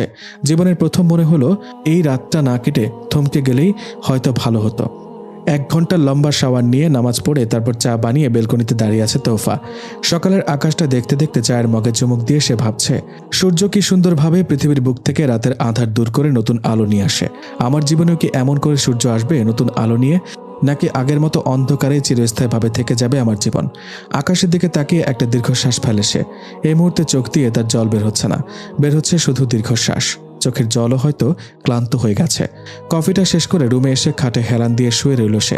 আবরার এখনো ঘুমিয়ে আছে। তোফা রমজানের ইবাদতের জন্য একটি চার্ট বানিয়েছেন, যেন রমজানের দুনিয়াবী ক্লাসের সাথে সাথে ঠিক সময়ে মহান আল্লাহর আসল ক্লাস করা যায়। রমজানের দিনগুলি আমরা কিভাবে কাটাতে পারি তার পরিকল্পনা। নাম্বার 1, প্রতি ওয়াক্তের ফরজ নামাজ নিয়মিত আদায় করার চেষ্টা করুন। সুন্নত এবং নফল ইবাদত আপনার পক্ষে যতটা সম্ভব বাড়িয়ে দিন। সন্তানদেরকেও ইবাদতে অভ্যাসে গড়ে তুলুন। রমজানের শেষ 10 দিনে ইবাদত যেন বেশি বেশি করতে পারেন তার জন্য আল্লাহর কাছে দোয়া করুন। নাম্বার 2, শুধুমাত্র কোরআন খতমের দিকে লক্ষ্য না রেখে কোরআন অর্থ বুঝে পড়ার চেষ্টা করবেন, যাতে আল্লাহ তাআলা কোরআন আমাদের জন্য কেন নাজিল করেছেন, জীবনের প্রতিটি ক্ষেত্রে কি কি বিধান রয়েছে সেটা বুঝতে পারেন। সন্তানদের রোজা রাখার জন্য তাগিদ দিবেন। গেমস, কম্পিউটার চালানো থেকে তাদের বিরত রেখে কোরআন পড়ার প্রতি উৎসাহ দিবেন এবং নিজে তাদের সাথে বসবেন। আমরা কেউ ভুল ভ্রান্তির ঊর্ধ্বে না, তাই নিজের দোষগুলি খুঁজে বের করুন। অন্যের সাথে সুসম্পর্ক গড়ে তুলুন এবং অন্যকে ক্ষমা করার চেষ্টা করুন। গীবত, চগলখড়ি আর ঝগড়া বিবাদ থেকে নিজেকে বাঁচিয়ে রাখুন। নাম্বার 5, খাবার দাবারের কাজে নিজেকে এতটা ব্যস্ত রাখবেন না যাতে আপনি ক্লান্ত হয়ে পড়েন এবং রাতের তারাবির নামাজ পড়তে অলসতা বোধ করেন। তাই যতটা সম্ভব খাবার তৈরিতে এবং পরিশ্রমের মাঝে ভারসাম্য রাখার চেষ্টা করবেন। নাম্বার 6, সেহরি খাওয়াটা একটা সুন্নত, তাই রাতের একটা নির্দিষ্ট সময় ঘুমিয়ে ক্লান্তি দূর করুন এবং সেহরি খাওয়ার প্রতি সবাইকে উৎসাহিত করুন। নাম্বার 7, অযথা সারা রাত জেগে থেকে দিনের অধিকাংশ সময় ঘুমিয়ে কাটানোর পরিকল্পনা বাদ দিন। নাম্বার 8, নিজেদের ইফতার থেকে প্রতিদিন অন্তত একজন রোজাদারকে ইফতারি করানোর চেষ্টা করুন। অবশ্যই নিজেদের গরিব আত্মীয় স্বজনদের থেকে আগে নির্বাচন করবেন। যতটা সম্ভব গরিব আত্মীয়দের স্বজনদের যোগাযোগ রাখুন এবং তাদের সাহায্য সহযোগিতা করার চেষ্টা করুন। নাম্বার 9, ইফতারির সময় কিছুটা হাতে রেখে ইফতারি তৈরির কাজ শেষ করবেন যেন পরিবারের সবার সাথে বসে একসাথে ইফতার করতে পারেন। নাম্বার 10, আত্মসমালোচনা করে নিজের সকল গুনাহ ভুল ত্রুটির জন্য আল্লাহর কাছে খাঁটি মনে তওবা করুন এবং শিরক বিদআত থেকে মুক্ত থাকার জন্য আল্লাহর কাছে হিদায়াত প্রার্থনা করুন। নাম্বার 11, নিজের সামর্থ্য অনুযায়ী এই মাসে দান সদকা করার চেষ্টা করুন, যাকাত ফিতরা আদায় করুন। নাম্বার 12, ঘরের বিভিন্ন কাজের ফাঁকে ফাঁকে বিভিন্ন সুন্নতি জিকির আজগার করে আপনার নেকির পরিমাণ বাড়ানোর চেষ্টা করুন। নাম্বার 13, একজন মুসলিমার প্রাত্যহিক জীবন কেমন হওয়া উচিত দিনের একটা অবসর সময় বেছে নিয়ে আপনার কাছের বান্ধবীদের সাথে নিয়ে বসে আলোচনা সমালোচনা করুন এবং নিজেদেরকে একজন উন্নত মুসলিমা হিসেবে গড়ে তোলার জন্য একে অন্যকে অনুপ্রেরণা দিন। নাম্বার 14, সহি শুদ্ধভাবে দিনের জ্ঞান লাভের চেষ্টা করুন। দিনের দাওয়াত দেওয়ার কোনো সুযোগ পেলে সেটা হাতছাড়া করবেন না, যথাসাধ্য চেষ্টা করুন সহিভাবে অন্যকে জানাতে। নাম্বার 15, রোজা থাকা অবস্থায় দোয়া কবুল হয়, তাই এই সময় বেশি বেশি করে দোয়া করুন, নিজের জন্য, পরিবারের জন্য, বাবা মায়ের জন্য, সকল মুসলিমদের জন্য এবং দোয়া করুন এই পরিকল্পনাগুলি যেন সার্থকভাবে পালন করে সফল হতে পারেন। পরিশেষে আরও একটি পরিকল্পনা থেকে যায়, সেটা হলো এই মাসে নিজেকে যেভাবে চালিয়ে নিয়েছেন পরবর্তী দিনগুলিও যেন সেভাবে চালানোর চেষ্টা করতে পারেন। এর জন্য একটা পরিকল্পনা, কিন্তু সে পরিকল্পনা হোক আপনাদের নিজেদের জীবনে যার যার সুযোগ সুবিধা মতো। আল্লাহ আমাদের সবার পক্ষ থেকে রমজান কবুল করুন এবং তার দিনের ওপর অবিচল থাকার তৌফিক দান করুন, আমিন। কলিং বেলের শব্দ শুনে সাকেরা তাড়াতাড়ি দরজা খুলে দেয়। দরজা খুলে দেওয়ার সাথে সাথে সারাকে দেখে তার গলা শুকিয়ে যায়। মেয়েটার কথা বলার ভঙ্গি মোটেই সুবিধার নয়। তোফা এসে সারাকে দেখে কোনো মতে ঠোঁটের কোনায় একটা হালকা হাসি রেখা ফুটিয়ে সালাম জানায় সে। অপরদিকে সারা তোফার উদ্দেশ্যে বলেই যাচ্ছে, চলে এলাম তোমার সাথে গল্প করব বলে। আমি কিন্তু ফ্রি হলেই তোমার সাথে গল্প করতে চলে আসব। তুমি তো গ্রাম থেকে এসেছো, তোমার অনেক কিছু জানা। আমার কাছ থেকে তুমি অনেক কিছু শিখতে পারবে, সাজগোজ, রান্নাবান্না বলো বা টুকিটাকি জিনিস। তোমার তো সমস্যা নেই। আরও কতক্ষণ টুকটাক প্রশ্ন করে তোফার জবাবের জন্য এক দণ্ড অপেক্ষা না করে আবারও বলল, সত্যি তোমার রূপের তারিফ না করে পারছি না। এই রূপ দেখিয়েই তাহলে আবরারের মাথাটা খেয়েছ। আগে রোজ একবার আবরার আমাদের বাসায় যেত, কত গল্প আড্ডা হতো। ইদানিং সুন্দরী বউ পেয়ে আমাদের তো ভুলেই গেছে। কান্নার ভান করে বলল। তোফা অবাক হয়ে ব্যথিত চোখে সারার দিকে তাকিয়ে ভাবছে, এই মেয়েটি এমন কেন? হাসি মুখে কত কিছুই না বলে ফেলে, অথচ একবার ভাবে না অপর মানুষটির মনের অবস্থা। অবশ্যকে বলে লাভ কি? নিজের স্বামী যখন এমন, তখন আর কারো দিকে আঙুল তোলার প্রয়োজন নাই। উনি এই ভালো তো এই খারাপ, হাসি মুখে কত কিছুই না বলে দেন। সময় ও স্রোত কারোর জন্য অপেক্ষা করে না। দিন যায়, রাত আসে, সময়ের সাথে সাথে মানুষের অভ্যাসও বদলে যায়, ভালো লাগাগুলো পাল্টে যায়। ছাত্র অবস্থায় একসময় রাতের এই ঢাকায় এলোমেলোভাবে ঘোরা হতো, তবে আজকাল নানান দায়বদ্ধতায় মাথা পড়ায় তা আর হয়ে ওঠে না। কেন যেন আগের মতো ইচ্ছেও করে না, কিন্তু আজ করছে। সারাটা রাত তোফাকে পাশে নিয়ে আবরারের পুরো ঢাকায় ঘুরতে ইচ্ছে হচ্ছে। তোফা দেবে কি তাকে এই সুযোগ, নাকি আবারও ওই দিনের মতো নাকচ করে ওর মনটাই ভেঙে দেবে? বাতাসে সজোরে একটি নিঃশ্বাস ছেড়ে আবরার বাসার উদ্দেশ্যে রওনা দেয়। সন্ধ্যা হয়ে গেছে অনেক আগে। সূর্যি মামা অনেক আগে নিজের মুখ লুকিয়ে ফেলেছে। আবরার তোফাকে নিয়ে বেরিয়েছে রাতের শহর দেখবে বলে। তোফাকে অনেক কষ্টে রাজি করিয়েছে বাইরে আসার জন্য। তোফার শর্ত ছিল সে বোরকা পরেই বাইরে বের হবে, তা না হলে সে ওর সাথে বাইরে যাবে না। আবরারকেও রাজি হতে হলো। যেতে যে রাজি হয়েছে এটাই অনেক। সেদিন কত বুঝিয়ে বলার পরও ওর বন্ধুদের সাথে বাইরে ডিনার করার জন্য রাজি করাতে পারেনি। উল্টো ঝগড়া করে আবরার একাই বেরিয়েছে। তোফার শহরটা এভাবে দেখা হয়নি। সে মুগ্ধ হয়ে রাতের আকাশ দেখছে। কিছুটা সময় নিয়ে তোফাকে পর্যবেক্ষণ করলো আবরার। এরপর মেনু কার্ড হাতে নিয়ে বলল, কি খাবে বলো, নর্মাল কিছু অর্ডার করেন। তোফার হাতের আঙুলের মাঝে নিজের আঙুল ডুবিয়ে চোখ তুলে তার দিকে তাকালো আবরার। তারপর মুচকে এসে বলল, আমার এতদিনের খারাপ ব্যবহারের জন্য আমাকে কি মাফ করতে পারবে? তোফা ক্ষীণ গলায় বলল, এ কেমন কথা?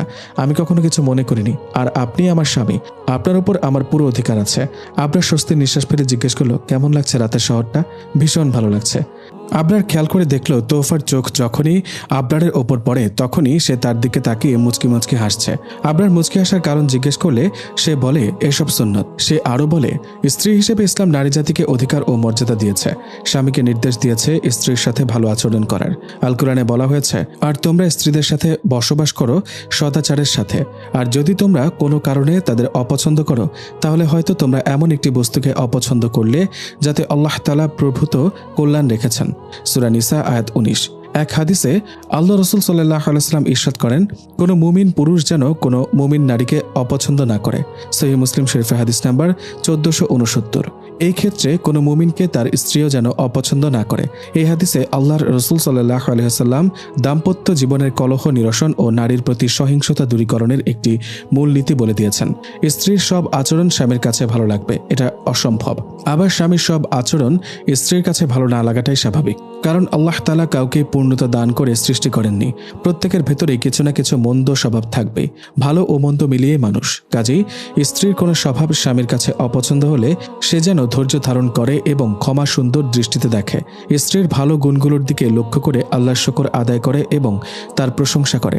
এক্ষেত্রে প্রত্যেক স্বামীর জন্য রাসূল সাল্লাল্লাহু আলাইহি ওয়াসাল্লামের জীবনী উত্তম আদর্শ। রাসূল সাল্লাল্লাহু আলাইহি ওয়াসাল্লাম যখন ঘরে যেতেন স্ত্রীদের সাথে ঘরের কাজে শরীক হতেন, তাদের সাথে সদাচরণ করতেন, স্ত্রীদের সাথে খোশ গল্প করতেন, তাদের সাথে হাসি মুখে কথা বলতেন। রাসূল সাল্লাল্লাহু আলাইহি ওয়াসাল্লাম কখনো কোনো স্ত্রীকে প্রহার করেননি। তিনি যখন তাহাজ্জুদের সময় উঠতেন তখন খুব আস্তে দরজা খুলতেন যাতে ঘরের লোকেদের ঘুমে ব্যাঘাত না হয়। তিনি ইরশাদ করেন, তোমরা স্ত্রীদের সাথে উত্তম আচরণ করো। তিরমিজি শরীফে হাদিস নাম্বার 1163। তোফা আরো বলে, মহানবী সাল্লাল্লাহু আলাইহি ওয়াসাল্লাম পৃথিবীর শ্রেষ্ঠ প্রেমিক স্বামী ছিলেন। উনি খুবই রোমান্টিক ছিলেন। আমাদের উচিত দাম্পত্য জীবনে উনার আদর্শ মেনে চলা। আবরার লক্ষ্য করে তোফা তাকে চোখে হারাচ্ছে। হঠাৎ আশরাফ এসে আবরারের পাশে বসে পড়ে। আশরাফকে দেখে তোফা অস্বস্তিতে পড়ে যায়। সে নিচের দিকে তাকিয়ে হিজাব দিয়ে মুখ ঢেকে ফেলে। আরাফকে দেখে আবার প্রশ্ন করে, কিরে তুই এখানে? তোর ভাবির জন্য এসেছিলাম, ও ওটা খাবে, তো ওটা খাবে। ভাই জ্বালিয়ে মারলো আমাকে। এ সময় প্রায় সব মেয়েরাই এরকম করে, ওকে একটু সময় দেওয়ার চেষ্টা করিস। আবরারকে উদ্দেশ্য করে বলল, তা বউকে নিয়ে ঘুরতে বেরিয়েছিস নাকি? তা সূর্য কোন দিকে উঠলো আজ? আমার এই বেরসিক বন্ধু তোমাকে খুব জ্বালায় না ভাবি? চুপ কর তো, এসব কি বলছিস? আরে বেটা তুই চুপ কর, আমাকে কথা বলতে দে। তো যা বলছিলাম, ও তোমাকে খুব জ্বালায়? মাথা নেড়ে তোফা অসম্মতি জানায়। ইস, আমার এরকম একটা বউ হলে কি হতো? আমার বউ তো বউ নয়, আস্ত এক ঝালমরিচ। শালার কেন যে ওকে বিয়ে করতে গেলাম, জীবনটা ছারখার করে দিল। পাশ থেকে কপাল কুঁচকে আবরার বলল, এই তুই কি শুরু করলি? থাম তো এবার, চুপ কর তুই। আচ্ছা ভাবি, তোমার পাশে আবরার না থেকে আমি থাকলে কেমন হতো? সেই হতো না? তোফার অস্বস্তি দেখে উঠে দাঁড়ালো আবরার। শক্ত গলায় আরাফকে বলল, এদিকে আয়, তোর সাথে কথা আছে। কি কথা? এখানেই বল না। সুন্দরী ভাবিকে ফেলে তো উঠতেই মন চায় না। বেটা তুই আসবি নাকি? আবরার খেপেছে। বুঝতে পেরে উঠে দাঁড়ালো আরাফ। কি করছিস এসব? আকাশ থেকে পড়ার ভান করে আরাফ বলল, ওরে বাবা, আমি আবার কি করলাম? আমার বউ, আমি তার পাশে বসে আছি আর তুই কিনা নিঃসংকোচে ফ্লার্ট করে যাচ্ছিস। আবরারের কথায় তাল না দিয়ে ক্ষীণ গলায় গিয়ে উঠল, তোর কেন জলে রে দোস্ত? এই তুই কিছু বললি নাকি? বাজে বকা বাদ দে। আবরারের কাঁধে হাত রেখে তোফার দিকে তাকিয়ে আরাফ বলল, বউ তোর কোন দিক থেকেই কম নয়, যা একটু শর্ট, তবুও তোর সাথে মানিয়েছে ভালো। এমন সুন্দর একটা বউকে তুই ইগনোর করিস কিভাবে? বলেই আবরারের মনের অবস্থা বোঝার চেষ্টা করলো আরাফ। যাক, কাজ হয়েছে। বেটা প্রচুর চিন্তিত। কিছুক্ষণ পর একগাল হেসে আরাফের কাঁধে চাপড় দিয়ে কোমল গলায় বলল, দোস্ত তুই আমার ভুল ভাঙিয়ে দিয়েছিস। আমি গতকাল থেকে কিছুটা কনফিউশনে ছিলাম। গতকাল তোর বাড়িতে গিয়েছিলাম, তোর সাথে তোর বউয়ের ঝগড়া দেখে আমার অনেক বড় শিক্ষা হয়েছে। বিয়ের প্রায় 2 মাস হতে চলল, অথচ আজ পর্যন্ত তোফা ঝগড়া তো দূরের কথা, উচ্চস্বরে কথা পর্যন্ত বলেনি। অথচ আমি ওর সাথে সময় অসময়ে কত বাজে ব্যবহার করি। তুই তোর ভুল বুঝতে পেরেছিস, এটাই অনেক। চলো বন্ধু, সুন্দরী ভাবে অপেক্ষা করছে, ভাবির কাছেই যাই। শালা তুই আর বদলাবি না। আরাফকে বিদায় দিয়ে ওরাও বাসার উদ্দেশ্যে রওনা দেয়। আসার পথে তোফাকে উদ্দেশ্য করে বলে, প্রতি শুক্রবার আমরা বেরোবো। আবরারের কথা শুনে চোখ মুখ উজ্জ্বল হয়ে ওঠে তোফার। ঠোঁটের কোনায় হাসি রেখা ফুটিয়ে বলল, সত্যি? আচ্ছা, ফুচকা চটপটি বা আইসক্রিম কিছু খাবে? খাবো। বাসায় ফিরে আবরার চিন্তা করছে, আরাফ আজ যথেষ্ট জ্বালিয়েছে তাকে। এটা সেটা নানান কথাবার্তার মাঝে ফুটিয়ে তুলেছে তোফার সৌন্দর্য। বিষয়টি হাসি ঠাট্টার হলেও একদম ভালো লাগেনি আবরারের। ওর স্ত্রীর সঙ্গে তো কতবার দেখা হয়েছে তার, তবে কখনো এমন বিশ্রী রসিকতা সে করেনি, আর না কখনো সে করবে। এভাবেই আরও কয়েকটা দিন চলে গেল। এই কয়েকদিনে অনেক কিছুই বদলে গেছে। আবরার আর তোফার সম্পর্কটা আগের চেয়ে আরো মজবুত হয়ে গেছে। আবরার নিজের জীবনকে আল্লাহর কাছে সমর্পণ করেছে। সে এখন শত ব্যস্ততার মধ্যেও নামাজ পড়ে। সে সবসময় একজন পরিপূর্ণ মুসলিম হিসেবে গড়ে ওঠার জন্য হিদায়েত তাকওয়ার জন্য আল্লাহর কাছে ফরিয়াদ জানায়। পরিপূর্ণ মুসলিম তাকে বলে যার কাছে আল্লাহর হিদায়েত তাকওয়া রয়েছে। আল্লাহর কাছে হিদায়েত তাকওয়ার জন্য দোয়া। আব্দুল্লাহ ইবনে মাসউদ রাদিয়াল্লাহু তাআলা আনহু থেকে বর্ণিত, নবী সাল্লাল্লাহু আলাইহি ওয়াসাল্লাম এই দোয়া করতেন, হে আল্লাহ, তোমার কাছে আমি হিদায়েত, তাকওয়া, চরিত্রের নির্মলতা ও আত্মনির্ভরশীলতা প্রার্থনা করি। জামে আত-তিরমিজি হাদিস নাম্বার 3489। তোফা তার বাসার সময়টা পুরোপুরি কাজে লাগাচ্ছে। সে নিয়মিত কোরআন তেলাওয়াত, হাদিস অধ্যয়ন, তাফসীর সহ ইসলামী সাহিত্য পড়ায় মনোনিবেশ করেছে। সে অনলাইনে জগৎটাকে ভালো কাজের জন্য ব্যবহার করে। কোরআন পড়ার সময় কোনো তাফসীর খুব ভালো লাগলে সেটা নিজের টাইমলাইনে পোস্ট করে দেয়, যাতে অন্যরাও এটা জেনে উপকৃত হতে পারে। এছাড়াও অবসর সময়ে ইসলামিক গল্প লিখে নিজের টাইমলাইনে বিভিন্ন ইসলামিক গ্রুপ পেজে পোস্ট করে। বর্ষার চমৎকার একটি দিক হলো সারা রাত বৃষ্টি হলেও পরের সকালটা খুব সুন্দর হয়। চারপাশে রোদের উজ্জ্বল আলো, গাছপালার সবুজ ভাব, ভেজা স্নিগ্ধ মনোমুগ্ধকর পরিবেশের তৈরি হয়। শহরে সবুজ প্রকৃতির তেমন সাক্ষাৎ না পাওয়া গেলেও তোফাদের এই বাসার বারান্দা দিয়ে খুব সুন্দর একটা পরিবেশ দেখা যায়। দূরে একটা মাঠ, সবুজ গাছপালা, খুব চমৎকার একটা পরিবেশ। সকালে ঘুম থেকে উঠে আবরারকে দেখতে পায়নি তোফা। কোথায় গেছে ও জানে না, তাই বারান্দায় দাঁড়িয়ে আশেপাশে সৌন্দর্য দেখছে আর সকলের এই ফ্রেশ হওয়া উপভোগ করছে। হঠাৎ ফোনের রিংটোনের শব্দ শুনে সে বারান্দা থেকে ঘরে এসে ফোন রিসিভ করে। গ্রাম থেকে ওর মা ফোন করছেন। কিছুক্ষণ মায়ের সাথে কথা বলে ফোন রেখে তোফা পেছনে ঘুরে দেখল দুই হাতে দুটো চায়ের কাপ নিয়ে দাঁড়িয়ে আছে আবরার। তোফার দিকে চায়ের কাপটা এগিয়ে দিতে দিতে বলল, কে ফোন করেছিল? তোফা চায়ের কাপটা হাতে নিয়ে আবরারের দিকে তাকিয়ে বলল, আম্মু ফোন করেছিলেন। ভাইয়ারা দেশে আসছে, তাই আমাকে বেশ কিছু দিনের জন্য যেতে বলেছেন। আপনি হাসপাতাল থেকে কিছুদিনের জন্য ছুটি নিতে পারবেন? আবরার কিছুক্ষণ চিন্তা করে বলল, দেখি ছুটি নিতে পারি কিনা। আচ্ছা, আপনি কোথায় গিয়েছিলেন? আরাফ ফোন করেছিল, ওর সাথে দেখা করতে গিয়েছিলাম। ওর বউয়ের সাথে? কথা বলার এক পর্যায়ে আবরার খেয়াল করলো তোফা দ্রুত নিঃশ্বাস ফেলে ধীর সুস্থে বিছানায় বসে পড়ল। আবরার উত্তেজিত হয়ে বলল, কি হয়েছে, এমন করছো কেন? শরীর খারাপ লাগছে? তোফা বিছানায় গুটিসুটি মেরে দুই হাতে পেট চেপে চুপচাপ বসে রইল। তলপেটে হালকা ব্যথা অনুভব হচ্ছে তার, যা কিছুক্ষণের মাঝে আরও বাড়বে। অসহনীয় এই ব্যথা নিয়ে আবারও 6 রাত 6 দিন কাটাতে হবে তার। আশ্চর্য, কথা বলছো না কেন? কি হয়েছে তোমার? আমাকে বলো। কিছু হয়নি, আপনি যান। কি বলছো এসব? জোর করে তোফাকে বিছানা থেকে উঠাতে গিয়ে দেখে তোফা দুই হাতে তলপেট চেপে ধরে বসে আছে। পিরিয়ড হয়েছে? আবরারের প্রশ্নের জবাবে নিচের দিকে তাকিয়ে মাথা নাড়ালো তোফা। তোমার পেট ব্যথা কি খুব বেশি? আজকে বেশি ব্যথা করছে। আবরার ছোট্ট একটি নিঃশ্বাস ফেলে পাশের ঘরে গিয়ে ঔষধের কার্টুন থেকে অ্যালজিনের একটি পাতা বের করলো। তারপর এক গ্লাস পানি নিয়ে তোফার হাতে দিয়ে বলল, এটা খেয়ে নাও, আর আমি সাকেরাকে বলছি পানি গরম দিতে। দেখবে তলপেট সেঁকে দিলেই ব্যথাটা অনেকটা কমে আসবে। আর তুমি এখনো আমাকে এত লজ্জা পাও কেন? স্বামীর কাছে এসব নিয়ে হেজিটেট ফিল করতে হয় না, অর্থাৎ সংকোচ বোধ করার কিছু নেই। আমাদের সমাজে পিরিয়ড হওয়াকে একটি মেয়ের দুর্বলতা হিসেবে ভাবা হয়, যদিও তেমনটি নয়। এই পিরিয়ড নামক শব্দটি আছে বলেই আজ আমি এই পৃথিবীর বুকে এসেছি, তুমি এই পৃথিবীর বুকে এসেছ। তাহলে কেন একে নিজের দুর্বলতা ভাববে? বরং একে নিজের সবলতা মনে করে মাথা উঁচিয়ে চলাই কি প্রতিটি নারীর উচিত নয়? কেন আমরা সবাই পিরিয়ডকে দুর্বলতা ভাবি? কোনো মেয়েরা দোকানে প্যাড কিনতে গিয়ে লজ্জা পায়, যেন পিরিয়ড এমন একটি ব্যাপার যেটি কাউকে বলা যাবে না। বিশেষ করে পুরুষদের তো নাই। অথচ যে শারীরিক প্রক্রিয়াকে মানুষ নোংরা ভাবে, অসুস্থতা ভাবে, সেটি না ঘটলে এই পৃথিবীতে বংশ বিস্তারের প্রক্রিয়াই বন্ধ হয়ে যেত। অবাক চোখে আবরারের দিকে তাকিয়ে তার কথাগুলো মন দিয়ে শুনল তোফা। সত্যি কি এটি তার অসুস্থতা নয়? তবে যে সবাই বলে এটি মেয়েদের অসুখ। আবরার মুচকে এসে বলল, ক্ষুদ্র থেকে ক্ষুদ্র সমস্যা হলেও তুমি সেগুলো আমাকে বলবে, ওকে? তবেই না আমাদের মাঝের বন্ধন দৃঢ় হবে। হাসপাতালের কাজের চাপ বেশি থাকায় তোফার সাথে আবরারের যাওয়া হলো না। তোফা আর সাকেরাকে সে গাড়িতে তুলে দিয়ে হাসপাতালে চলে এসেছে। তবে সে ঘণ্টাখানেক পরপর তোফার নাম্বারে কল করে ওদের খবরাখবর রাখছে। ওদেরকে আল্লাহর হাওলা করে গাড়িতে তুলে দিয়ে বারবার তোফাকে দোয়ার কথা মনে করিয়ে দিয়েছে। আমাদের প্রিয় নবী সাল্লাল্লাহু আলাইহি সাল্লাম তার প্রিয় উম্মতকে বাড়ি থেকে বের হওয়ার সময় মহান রবের ওপর ভরসা করে বের হওয়ার জন্য সুপরামর্শ দিয়েছেন। দোয়াটি পড়ে বের হওয়ার পর থেকে ঘরে ফেরার আগ পর্যন্ত সে আল্লাহ তাআলার জিম্মায় থাকবে, বাইরের জটিল ও কঠিন বিপদ আপদ থেকে বেঁচে যাবে। প্রিয় নবী সাল্লাল্লাহু আলাইহি সাল্লাম ঘর থেকে বের হওয়ার সময় এই দোয়া পড়তে বলেছেন, বিসমিল্লাহি তাওয়াক্কালতু আলাল্লাহি ওয়ালা হাওলা ওয়ালা কুওয়াতা ইল্লা বিল্লাহ। অর্থ, আল্লাহর নামে বের হচ্ছি, আল্লাহর উপর ভরসা করলাম, আর আল্লাহর সাহায্য ছাড়া কোনো উপায় নেই, আল্লাহর সাহায্য ছাড়া কোনো শক্তিও নেই। তিরমিজি এবং আবু দাউদ শরীফের হাদিস। আল্লাহ তাআলা মুসলিম উম্মাহকে ঘর থেকে বাহিরে বের হওয়ার, তার জিম্মায় থাকার তৌফিক দান করুন। তোফা নিজের গ্রাম, নিজের বাড়িতে এসেছে আজ কতদিন পর। সারাদিনের ক্লান্তি মেটাতে গোসল সেরে কিছুক্ষণ বিশ্রাম নিয়ে হালকা নাস্তা সেরে দাদির রুমের দিকে পা বাড়ায় সে। ইদানিং দাদির শরীরটা নাকি খুব খারাপ যাচ্ছে। দাদির রুমে গিয়ে দাদির সাথে কিছুক্ষণ গল্প করলো সে। কথাবার্তার এক পর্যায়ে ওর দাদি ওকে কিছু জিজ্ঞেস করলেন, ও দাদু ভাই, আমরা কি তা কোনো খুশির খবর পাইতাম নানি? বিয়ার পর তো 3 মাস হয়ে গেছে। তোফা কি উত্তর দেবে ভেবে পাচ্ছে না। তোফার মনের অবস্থা বুঝতে পেরে তোফার মাথায় হাত বুলিয়ে দিতে দিতে ওর দাদি একটি হাদিস বয়ান করলেন। হুনো দাদু ভাই, সবসময় জামাইয়ের কথা শুনিও। 4টি কাজ করতে পারলে নারী জান্নাতের যে কোনো দরজা দিয়ে ঢুকতে পারবো। আনাস রাদিয়াল্লাহু তাআলা আনহু বলেন, রাসূল সাল্লাল্লাহু আলাইহি সাল্লাম বলেছেন, নারী যখন 5 ওয়াক্ত সালাত আদায় করে, রমজানের সিয়াম পালন করে, লজ্জাস্থানের হেফাজত করে ও স্বামীর আনুগত্য করে, তখন সে জান্নাতের যে কোনো দরজা দিয়ে ইচ্ছা প্রবেশ করতে পারবে। অত্র হাদিসে মহিলাদের জান্নাতে যাওয়ার 4টি গুণ বর্ণিত হয়েছে। যে মহিলার মধ্যে উক্ত 4টি গুণ বিদ্যমান থাকবে, সে তার ইচ্ছানুযায়ী জান্নাতের যে কোনো দরজা দিয়ে প্রবেশ করতে পারবে। গুণগুলি হচ্ছে, নাম্বার 1, রাসূলুল্লাহ সাল্লাল্লাহু আলাইহি সাল্লামের সুন্নত অনুযায়ী দিনে রাতে 5 ওয়াক্ত সালাত আদায় করা। নাম্বার 2, রমজান মাসে সিয়াম পালন করা। নাম্বার 3, লজ্জাস্থানের হেফাজত করা, অর্থাৎ অবৈধ যৌন মিলনে লিপ্ত না হওয়া।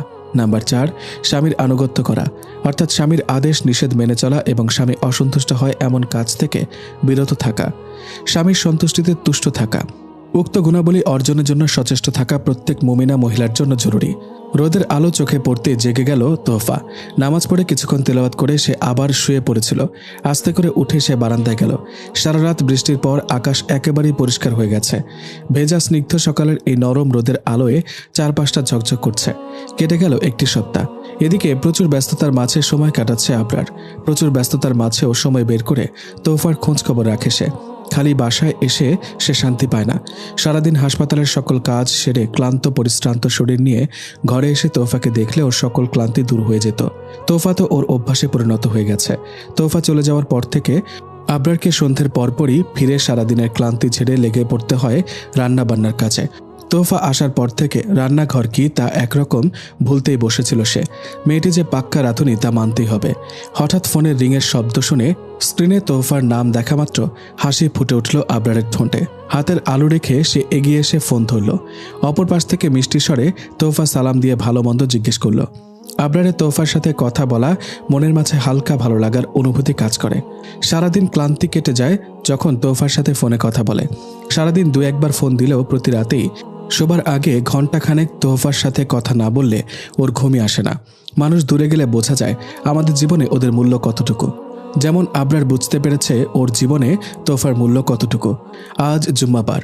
জুম্মার দিনে নারী হিসেবে আপনি যা যা করতে পারেন, বেশি বেশি দরুদ পাঠ করা রসুলের ওপর, সূরা কাহাফ পাঠ করা, আসরের পরের সময় আল্লাহর কাছে নিজের জন্য, অন্যের জন্য ও পুরো মুসলিম উম্মার জন্য বেশি বেশি সুন্দর ভালো দোয়া করা।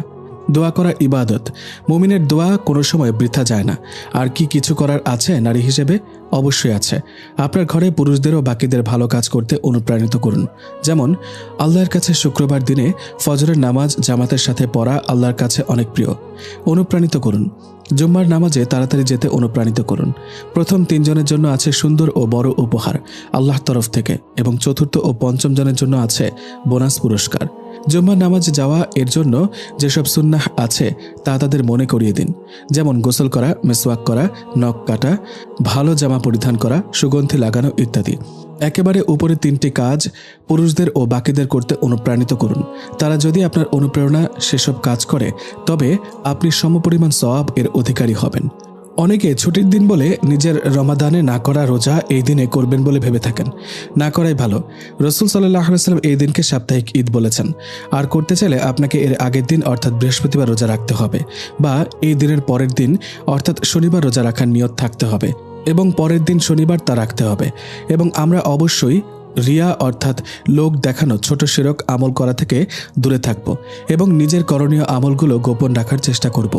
মানুষকে দেখানোর জন্য করব না, আল্লাহকে খুশি করার জন্য সব করব।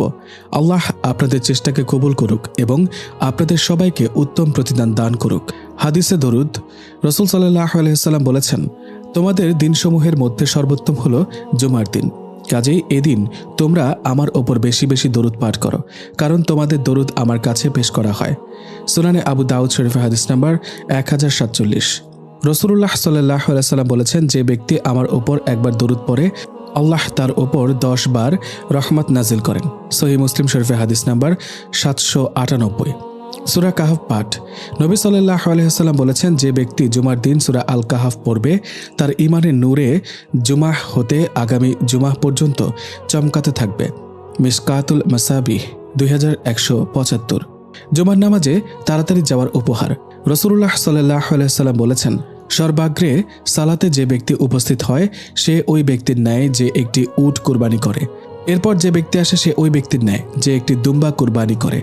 পরে যে ব্যক্তি আসে সে ওই ব্যক্তির ন্যায় যে একটি মুরগি আল্লাহর রাস্তায় দান করে। তারপর যে ব্যক্তি আগমন করে সে ওই ব্যক্তির ন্যায় যে একটি ডিম আল্লাহর রাস্তায় দান করে। সুনানে আন-নাসাই 864। জুমার দিন রোজা রাখা নিয়ে নবী সাল্লাল্লাহু আলাইহি ওয়াসাল্লামকে বলতে শুনেছি যে, তোমাদের কেউ যেন শুধু জুমার দিনে সাওম পালন না করে, কিন্তু তার পূর্বে একদিন অথবা পরের দিন যদি পালন করে তবে জুমার দিনে সাওম পালন করা যায়। সহিহ বুখারী শরীফে হাদিস নাম্বার 1985। আজকে তোফার 2 ভাই দেশে ফিরেছে। তোফাদের বাড়িতে আজ খুশির জোয়ার বইছে। বাড়ির ছেলেরা কতদিন পর বাড়িতে ফিরেছে, সেই কারণে তোফার মাও হরেক রকমের রান্নার আয়োজন করেছেন। সবার মনে একটাই আক্ষেপ, বাড়ির একমাত্র জামাই এত খুশির একটা দিনেও এখানে অনুপস্থিত।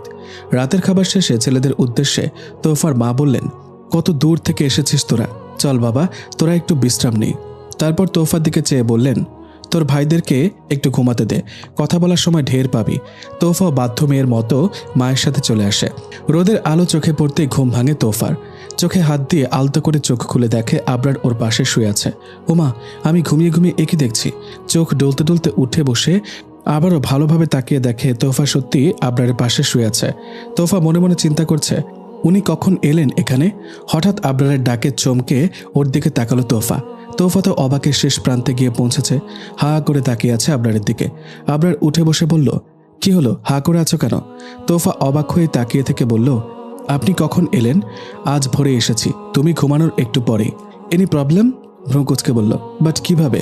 উনি মুচকি এসে বললেন, আসতে একটু কষ্ট হয়েছে, তবে কোনো ব্যাপার না। আসতে যে পেরেছি এটা ভেবে খুব খুশি লাগছে। কিন্তু আমাকে বললেন না যে আপনি আসছেন? পরশু রাত থেকে আমার সাথে ফোনেও যোগাযোগ করছেন না। আমার বুঝি চিন্তা হয় না? মুখ কালো করে বলল, আরে তোমাকে বললে এভাবে তোমাকে সারপ্রাইজ দিতাম কি করে? আর আমি ইচ্ছে করে তোমার ফোন ধরিনি, কারণ আমি ফোন ধরলে আমি আসছি যে তা তুমি জেনে যেতে। তোফা মুখ ফুলিয়ে বসে রইল। তোফার মন ভালো করার জন্য আবরার বেশ কিছু টেকনিক ইউজ করতে লাগলো। মা আয়েশা নবী সাল্লাল্লাহু আলাইহি ওয়াসাল্লামকে জিজ্ঞাসা করেন, হে আল্লাহ রসুল, যদি আমি লাইলাতুল কদর লাভ করি তাহলে কি দোয়া করব? তিনি সাল্লাল্লাহু আলাইহি ওয়াসাল্লাম বলবে, আল্লাহুম্মা ইন্নাকা আফুউন তুহিব্বুল আফওয়া ফাআফু আন্নি। আহমদ 6/182।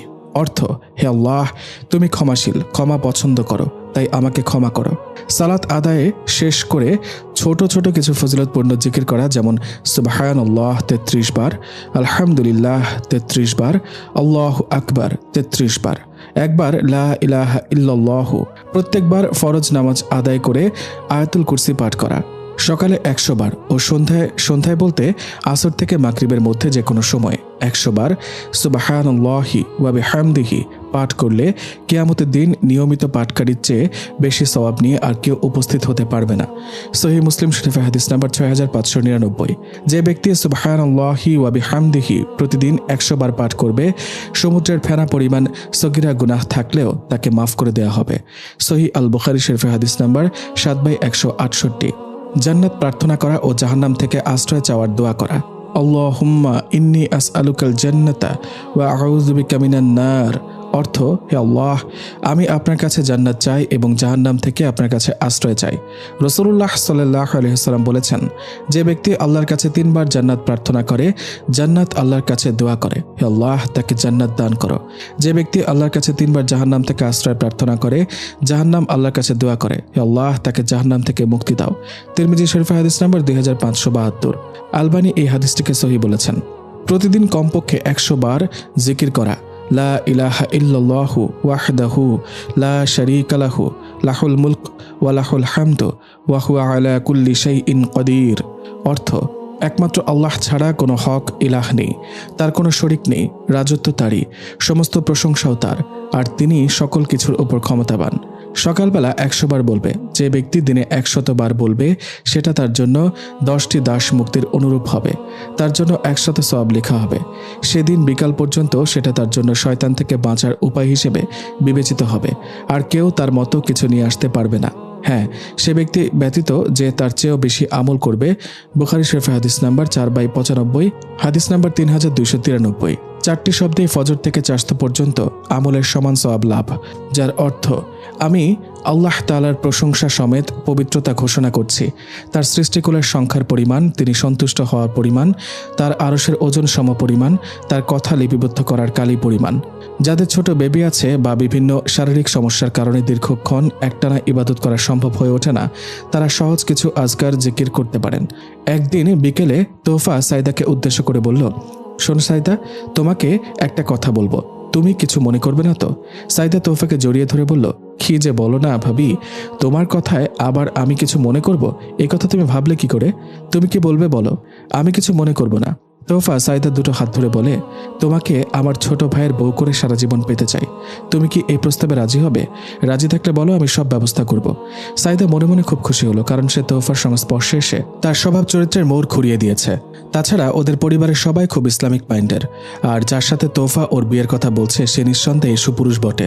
ভাবির বড় ভাই মারা যাওয়ার দিন একবার ওর সামনে পড়েছিল, ওর দিকে চোখ পড়ার সাথে সাথে চোখ নামিয়েও ও তাড়াতাড়ি সেখান থেকে কেটে পড়েছে।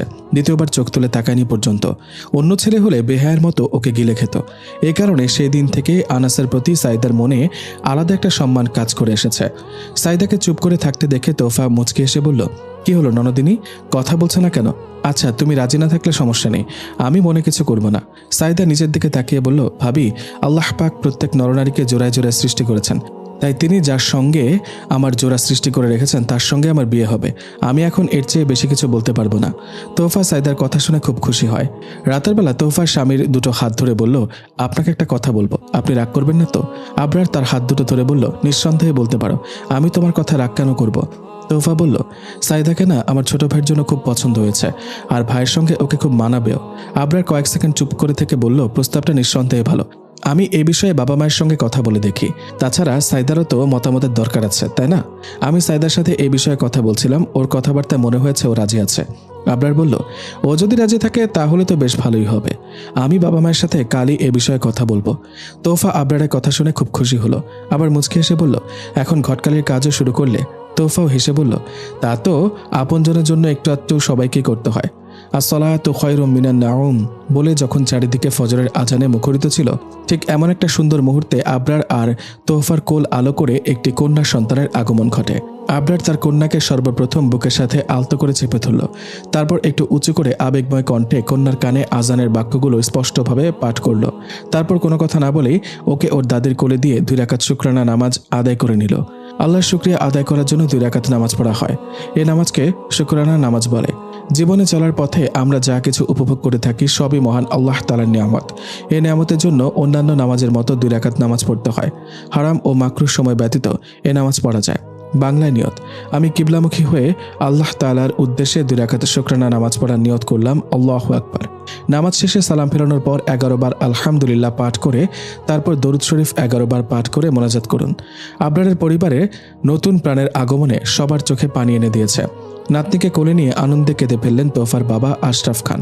বুকের ভেতরে অদ্ভুত এক ভালো লাগায় ভরে উঠেছে, যেমনটা আজ থেকে 25 বছর আগে সদ্য জন্মানো আসাদকে কোলে নিয়ে অনুভব হয়েছিল তার মনের ভেতরটায়। আল্লাহ তাআলার কত সুন্দর লীলা খেলা। আসাদকে হারানোর শোক কাটাতে না কাটাতে যখন জন্মদাত্রী মাকেও হারালেন, তখন থেকে আশরাফ খান একেবারে স্তব্ধ হয়ে গিয়েছিলেন। কারো সাথে কথা বলা তো দূরের কথা, প্রয়োজন ছাড়া ঘর থেকে বের হতেন না। আজ দীর্ঘদিন পর বাবাকে মন খুলে হাসতে এবং কাঁদতে দেখে স্বস্তির নিঃশ্বাস ফেলল আনাস। সাইদাও শ্বশুরের দিকে তাকিয়ে স্বামী আনাসকে উদ্দেশ্য করে বলল, জীবন কারোর জন্য থেমে থাকে না। ধরা বাঁধা নিয়ম ভেঙে জীবন তার নিজস্ব গতিতে এগিয়ে চলে। জীবনে আমরা যতই খারাপ পরিস্থিতির মুখোমুখি হই না কেন, সবসময় আমাদের আল্লাহর উপর ভরসা করা উচিত। আল্লাহ কাউকে সবকিছু দিয়ে পরীক্ষা করেন, আবার কারো কাছ থেকে সবকিছু ছিনিয়ে নিয়ে পরীক্ষা করেন। নিশ্চয়ই আল্লাহ উত্তম ফয়সালাকারী। আর আল্লাহর ফয়সালার উপর যারা সন্তুষ্ট থাকে ও সবর করে আল্লাহ তাদের বলেন, আর আমি অবশ্যই তোমাদের পরীক্ষা করব কিছু ভয়, ক্ষুধা এবং জানমাল ও ফল ফসলাদির স্বল্পতার মাধ্যমে। আর তুমি ধৈর্যশীলদের সুসংবাদ দাও। যাদের ওপর কোনো বিপদ নিপতিত হলে তারা বলে, নিশ্চয়ই আমরা তারই দিকে প্রত্যাবর্তনকারী। তাদের ওপরই রয়েছে তাদের রবের পক্ষ থেকে মাগফিরাত ও রহমত, এবং তারাই হিদায়াত প্রাপ্ত। সূরা বাকারা আয়াত 155 থেকে 157। নিশ্চয়ই কষ্টের সাথে স্বস্তি রয়েছে। আল ইনশিরাহ আয়াত 6। সকালে সোনালি রোদ তোফার মুখে পড়েছে। আবরার তোফার পাশে বসে কিছুক্ষণ তোফাকে দেখল, তারপর ওর মেয়ে সাফাকে কোলে তুলে নিল। অন্যরকম এক ভালো লাগা অনুভব হচ্ছে তার বুকের ভেতরটায়। তোফা চোখ মেলে আবরারকে ওর পাশে বসা দেখে মনের ভেতরে শান্তি অনুভব করল। স্বামীর কোলে থাকা সদ্যজাত এই প্রাণীর দিকে চাইতেই বুকের ভেতরটায় সে তৃপ্তি অনুভব করছে। নতুন উদ্যমে আবারও জীবনকে উপভোগ করতে ইচ্ছে করছে তার। দীর্ঘদিনের শোক, মানসিক যন্ত্রণা অবশেষে বোধ হয় কাটিয়ে উঠতে পেরেছে সে। আনন্দ লাগছে তার। স্বস্তির কিছু নিঃশ্বাস ফেলে তোফার দিকে সাফাকে বাড়িয়ে ধরল আবরার। তোফা মেয়েকে কোলে নিয়ে আদর করল। আবরার হাসি মুখে মা মেয়ের ভালোবাসার গভীরতা দেখার পর ঠোঁট জোড়া তোফার কপালে ঠেকিয়ে ফিসফিসিয়ে বলল, আমার জীবনে তুমি প্রভাতের প্রজাপতি। আমার সৌভাগ্য যে আমি আমার জীবনে তোমার মতো প্রভাতের প্রজাপতি পেয়েছি। আরাফের বাসায় গেলে যখন সারাকে আরাফের সাথে লড়তে দেখতাম তখন খুব কষ্ট লাগতো, ভয়ও পেতাম। আজ তোমার কারণে সারা পরিবর্তন হয়েছে। ওরাও এখন সুখী দম্পতি, আর আমিও সুখী তোমার মতো প্রজাপতিকে পেয়ে। আর এখন তো আরো বেশি খুশি। আমাদের পরিবারকে পূর্ণতা দান করার জন্য আল্লাহর কাছে লক্ষ কোটি শুকরিয়া। আল্লাহ সবার জীবনে তোমার মতো একজন জীবন সঙ্গী দান করুক। দরজায় কড়া নাড়ার শব্দে দুজনেই সেদিকে তাকায়। সারাকে দাঁড়িয়ে থাকতে দেখে আবরার ওকে ভেতরে আসতে বলে সে রুম থেকে বের হয়ে যায়। সারা মুচকি হেসে তোফার পাশে বসে সাফাকে কোলে নেয়। সারা তওবা করে আল্লাহর পথে ফিরে এসেছে। আল্লাহ পরম দয়ালু। আল্লাহর কাছে ক্ষমা চাইলে ইস্তেগফার করলে আল্লাহ আপনাকে মাফ করে দেবেন। ইস্তেগফার কি এবং কখন করব? উত্তর হচ্ছে, অনেক সমস্যার সমাধান ইস্তেগফার। এটি আপনি সবসময় করতে পারবেন। তওবা ইস্তেগফার করার জন্য কি কি দোয়া করতে পারেন? হাদিসে বর্ণিত তওবার দোয়াসমূহ। মূল আরবি আস্তাগফিরুল্লাহ। অনুবাদ, আমি আল্লাহর ক্ষমা প্রার্থনা করছি। প্রতি ওয়াক্তের ফরজ সালাতে সালাম ফেরানোর পর রাসূলুল্লাহ সাল্লাল্লাহু আলাইহি সাল্লাম এই দোয়া 3 বার পড়তেন। মিশকাত শরীফে হাদিস নাম্বার 961। আস্তাগফিরুল্লাহ ওয়া আতুবু ইলাইহি। অনুবাদ, আমি আল্লাহর ক্ষমা প্রার্থনা করছি ও তার দিকে ফিরে আসছি। রাসূলুল্লাহ সাল্লাল্লাহু আলাইহি সাল্লাম প্রতিদিন 70 বারের অধিক তওবা ও ইস্তেগফার করতেন। বুখারী শরীফে হাদিস নাম্বার 6307। দোয়া নাম্বার 3, রব্বিগফিরলি ওয়া আতুবু আলাইয়া ইন্নাকা আনতাত তাওয়াবুর রহিম। দ্বিতীয় বর্ণনায় রহিমের বদলে গফুর। অনুবাদ হচ্ছে, হে আমার প্রভু, আপনি আমাকে ক্ষমা করুন এবং আমার তওবা কবুল করুন। নিশ্চয়ই আপনি মহান, তওবা কবুলকারী, করুণাময়। দ্বিতীয় বর্ণনায় আছে তওবা কবুলকারী ও ক্ষমাকারী।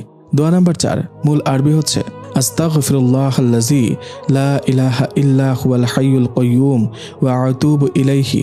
অনুবাদ হচ্ছে, আমি আল্লাহর কাছে ক্ষমা চাই। তিনি ছাড়া প্রকৃতপক্ষে কোনো মাবুদ নেই।